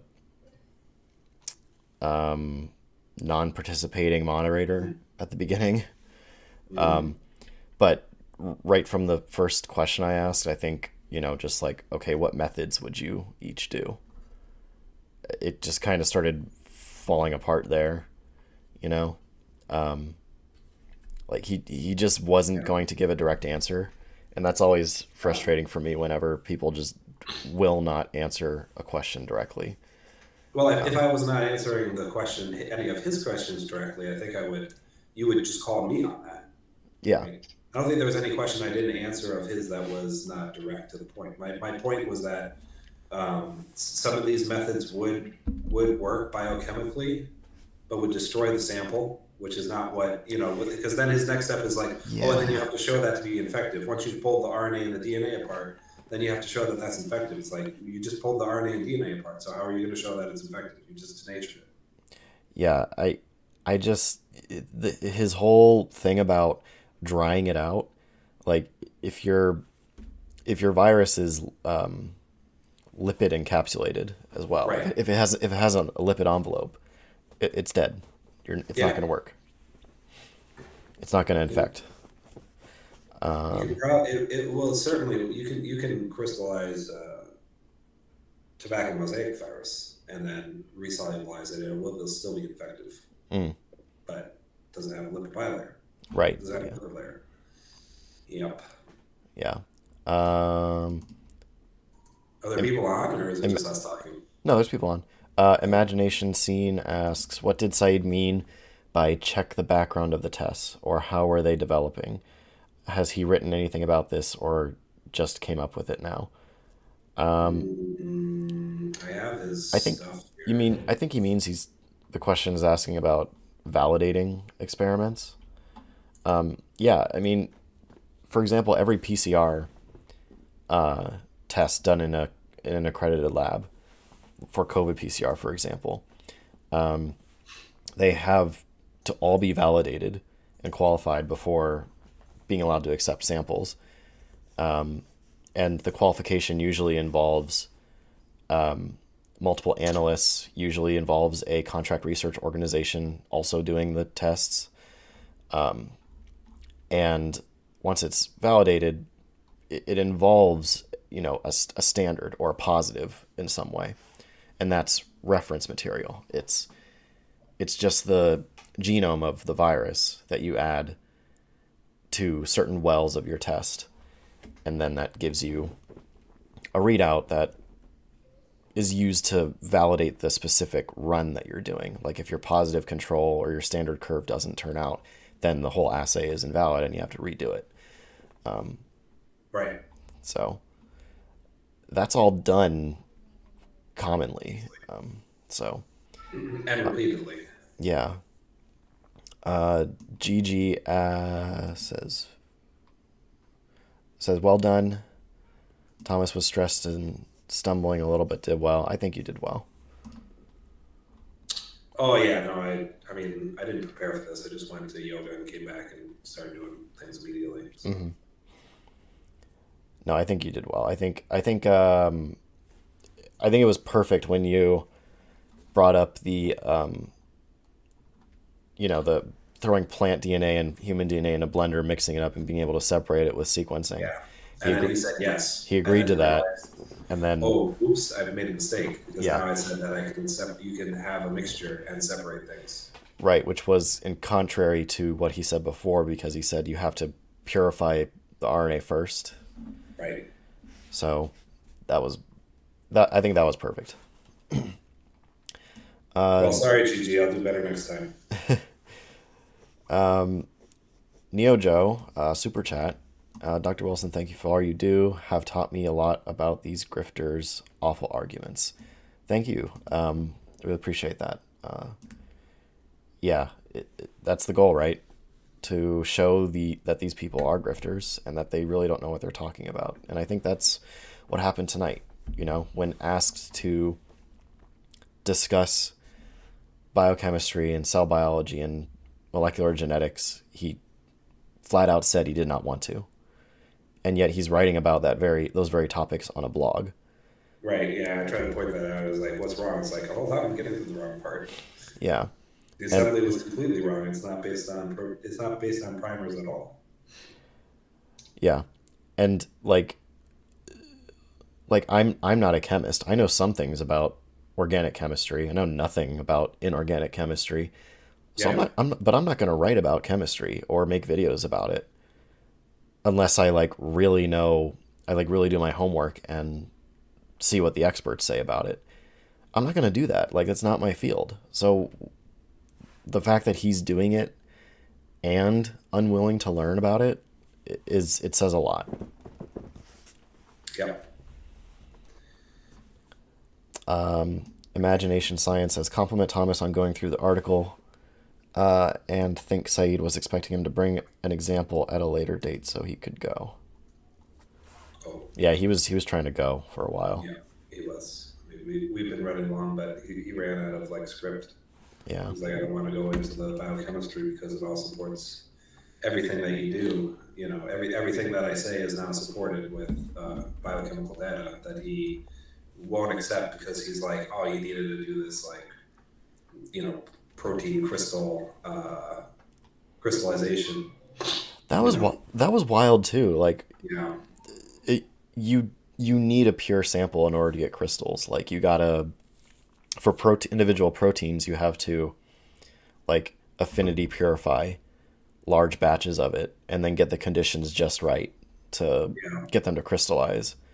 And it's harder to crystallize larger complexes like ribosomes and viruses are much harder to crystallize. And so you need them to be pure, or else the impurities are going to interfere with the crystal formation. Yeah, exactly. So that was wild to me that he was just like, I don't know what's going to happen if it's not pure.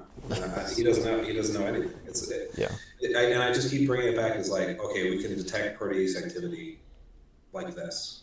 Mm-hmm. Right? We use the same methods then to pull down and detect the virus, right? It's the same type of science and the same type of methods, right? It's almost like he wouldn't deny. He's like, I don't deny that mitochondria exists. I don't deny that chloroplasts exists, and I can separate that out and separate those genomes and equate it one to those things. But a virus particle he can't accept. Yeah. It's weird. And it was hard to get him to try to explain why. And then he just kept going on these rants of from my perspective, here's what I'm looking for. I'm like, dude, I know what you're looking for. Just tell me why this is not good enough. Right. And then when I'm like, well, what biochemical assays would you try? He just gives you methods and not the results that he would say, okay, this is now he just gives you the methods and not the results. That was very confusing to me, where he said he gave them methods on how he would prepare the sample, but then said he wouldn't do any biological assays on it, that's our job. And Yeah, I right, exactly. and Yeah, I'm like, so, that's our job to show you exactly what we're showing you. So but what's the contention? I was just so confused. I'm like, then what are you gonna do with it? You're not gonna do Uh, biological assays on a he, biological sample? Like, he seems to be okay with the biological samples we do on DNA to determine the structure. He seems to be okay with the biological assays we do to determine what the function of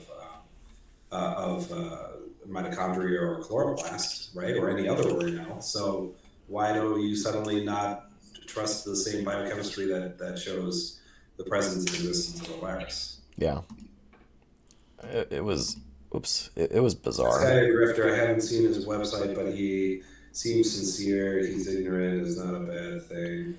The fact that he overreaches and is unaware is bad. Is he a grifter? He has, like, on his site, like, basically selling consultants. Oh, he is selling stuff. Okay. He's selling like a consultancy. Like, I can't imagine he's too Dear popular. God. Yeah. Imagination Science says, bit of a noob, basic slash noob question. What books would you suggest to read to not fall into this bad thinking about science? I'm a dropout, basically. Thanks for what you do. No shame in being a dropout.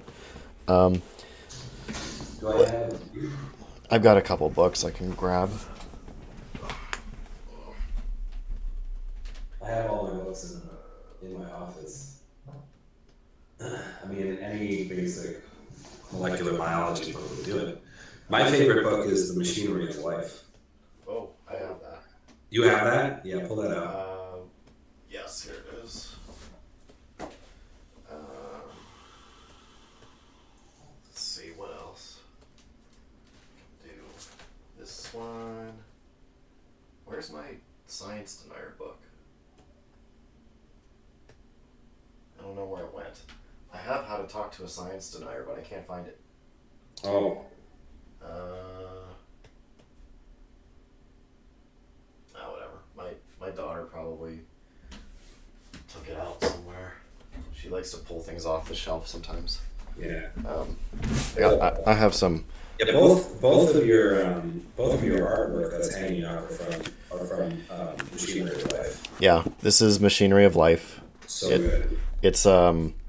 It's like a really basic introduction to a lot of like intro to bio concepts, and it's illustrated and written, I think, by David Goodsell, who does all this art.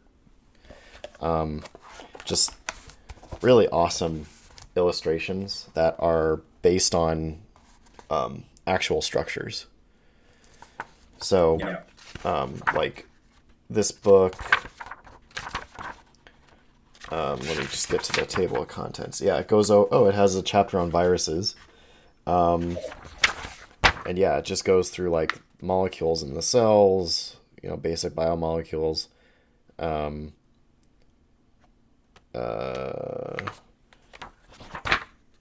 Like parts of a cell, the proteins that build up that make the structures. Yeah, really cool stuff. I loved this book when I was in undergrad.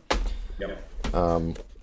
The Invention of Air by Stephen Johnson is a pretty consistent favorite of mine.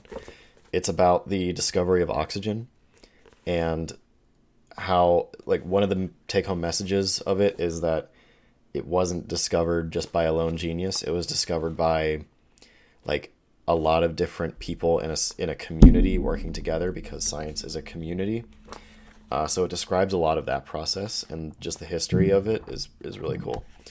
And it's a short read. It's it's about less than 250 pages. So I haven't read this yet, but I've read part of it and I really like it. The Death of Expertise. Just how people don't value expertise anymore. Like Dr. Saeed, he doesn't bother to want to learn about biochemistry and cell biology, and yet he wants to disregard what all the experts in virology are saying on his website. So this describes that mindset. Biochemistry. What's that? Or just straight biochemistry. Yeah. Right. It's chemistry level, nothing on biochemistry. Yeah. Um, but yeah, this book kind of describes that mindset of someone who doesn't value expertise. And Carl Sagan's A Demon Haunted World is really good. The Demon Haunted World: Science as a Candle in the Dark. Yeah, just really good book. Sweet and simple. There, Carl Sagan was a really awesome guy. And then speaking of Carl Sagan, another book to recommend would be Microcosms by Lynn Margulis Oh, I haven't and read that. Sandy Sagan. It's old. Oh, It's good. okay. Lynn Margulis was the first to. So Lynn Margulis was married at one point to Carl Sagan. That's Okay. why she named her book The Microcosmos. Mm, And she's famous for coming up with the idea that the mitochondria is an ancient captured bacterium. mm-hmm. Yeah, that's a really interesting theory. I mean, it's pretty much vindicated. Like, Oh yeah, no, totally mitigated. so So really cool. you know, yep. I don't really see too much coming down the chat. We've been Yeah. at it for a while. Probably have to give it up now. Uh, I'm busy. Noah asks, as an ex-conspiracy theorist, how do you think someone could have spoken to you in a way that would have got through to your past self? So honestly, the things that got through to me the most was, well, in terms of like actual talking about the conspiracy theories of people or arguing with people, it was when people backed me into a corner that like really did the most, I think. Like, just wasting my time in YouTube comment sections, arguing with people, and then like a guy just keeps bringing up good points that I cannot address. It just backs me into a corner, and I'm like, in the moment, of course, I'm not going to admit the guy's right. Like, Dr. Saeed is not going to sit there and change his mind. That's not the point of this conversation. It's not a reasonable goal. But for me, when that happened, a few weeks would go by, a month would go by, and I'd still remember that. I'd be like, oh Can shit, man. answer. I'd be like, oh man, I couldn't answer that. And it would just gnaw at me until eventually I would like discard that point altogether. Like, okay, that guy embarrassed me. I'm not gonna bring that up anymore. And then that kept happening. And so eventually the whole thing just kind of crumbles and you abandon it entirely. What conspiracies was I into? I was deep into the 9/11 conspiracy when I was in like, it started when I was in like middle school and continued into high school, and then I think by the time I left high school I was like leaving those ideas behind. But yeah, that I watched that Loose Change documentary and it just sucked me in. So Yeah, good stuff. All right, I have not eaten dinner yet. I'm gonna go eat some oh, dinner. go eat. Yeah, yeah. Feel free to stay on, but thanks, Dr. Wilson. It was a lot of fun. All right, it was fun. Just you want to make me the host so I can, Oh yeah, I'll make you the host. so that, because my if this closes, my camera is gonna, Is it on settings or where'd you find it? I don't know how to Share. host settings maybe. Gotcha. Hold on, it's gotta be here. Come on. Mute you. That's not what we want to do.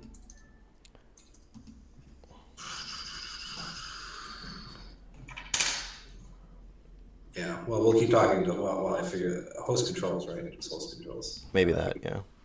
Yeah, I'm just gonna talk for a little bit more and then I'll close it down. Um, so anyway, I think I gave him a fair bit of rope. Yeah, lots of rope to hang himself with for sure. Yep. Oh, I hear your kid crying. Sorry. Mine's asleep. I can just I can just open my own thing if you want to get going.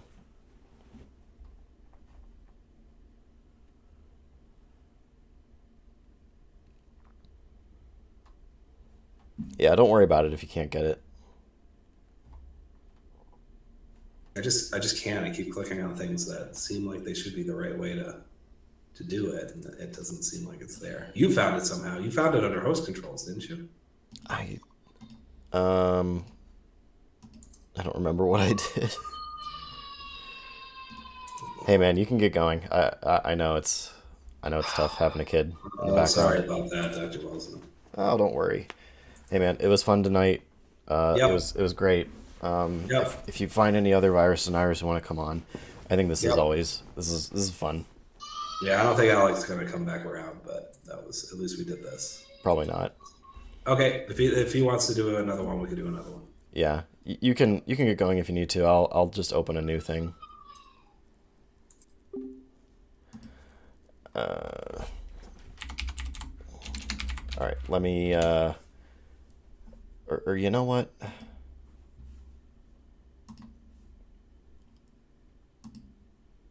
Ah, dang it. It's just easier to do this.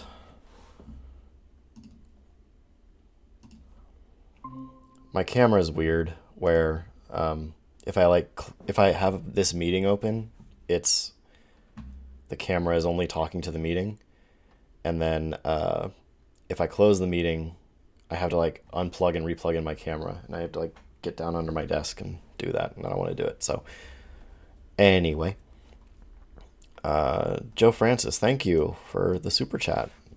Really generous of you.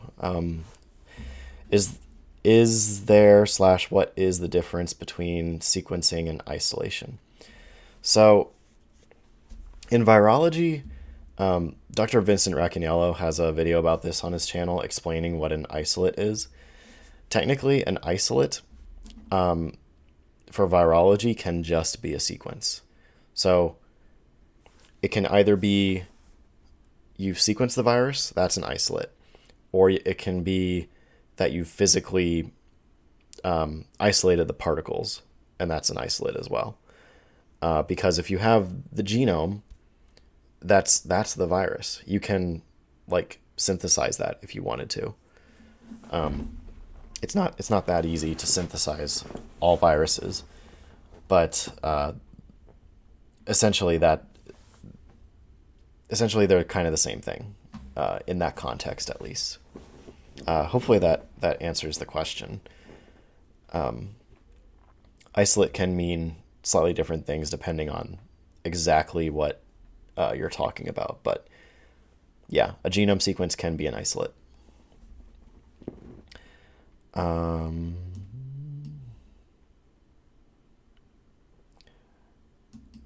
Yeah, yeah. Good on you, Imagination Science, for getting out of the conspiracy realm as well.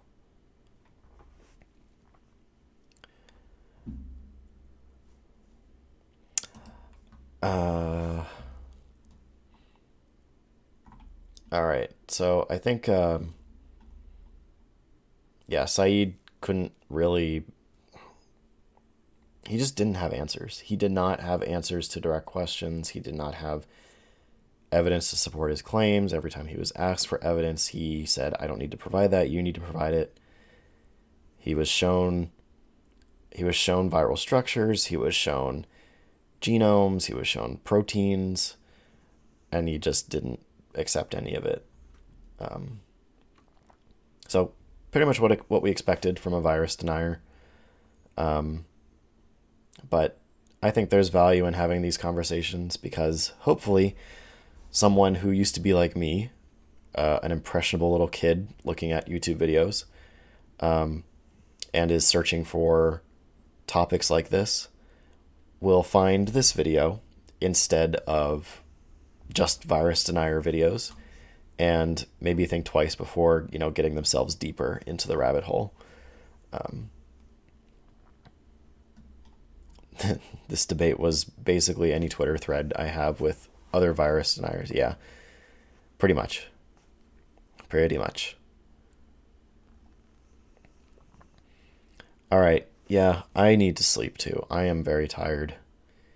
And I got a long work week ahead of me. I'm not going to have an uploaded video this week, but the next video I upload, which will hopefully be next week, is going to have a guest on my channel. The first guest pretty much outside of a live stream, I think.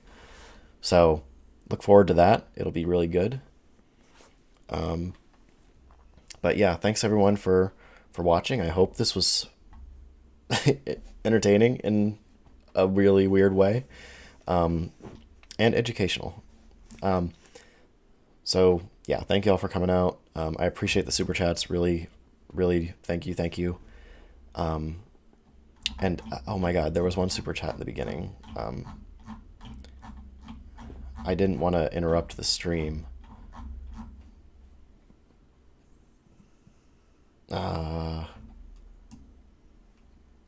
I'm so sorry. I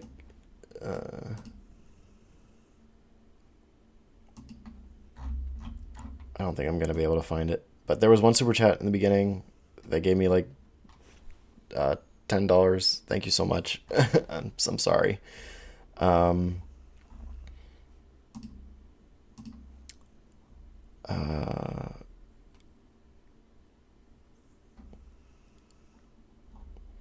Yeah, so take care, everyone. Yeah, have a good week, and I'll see you soon. So, good night.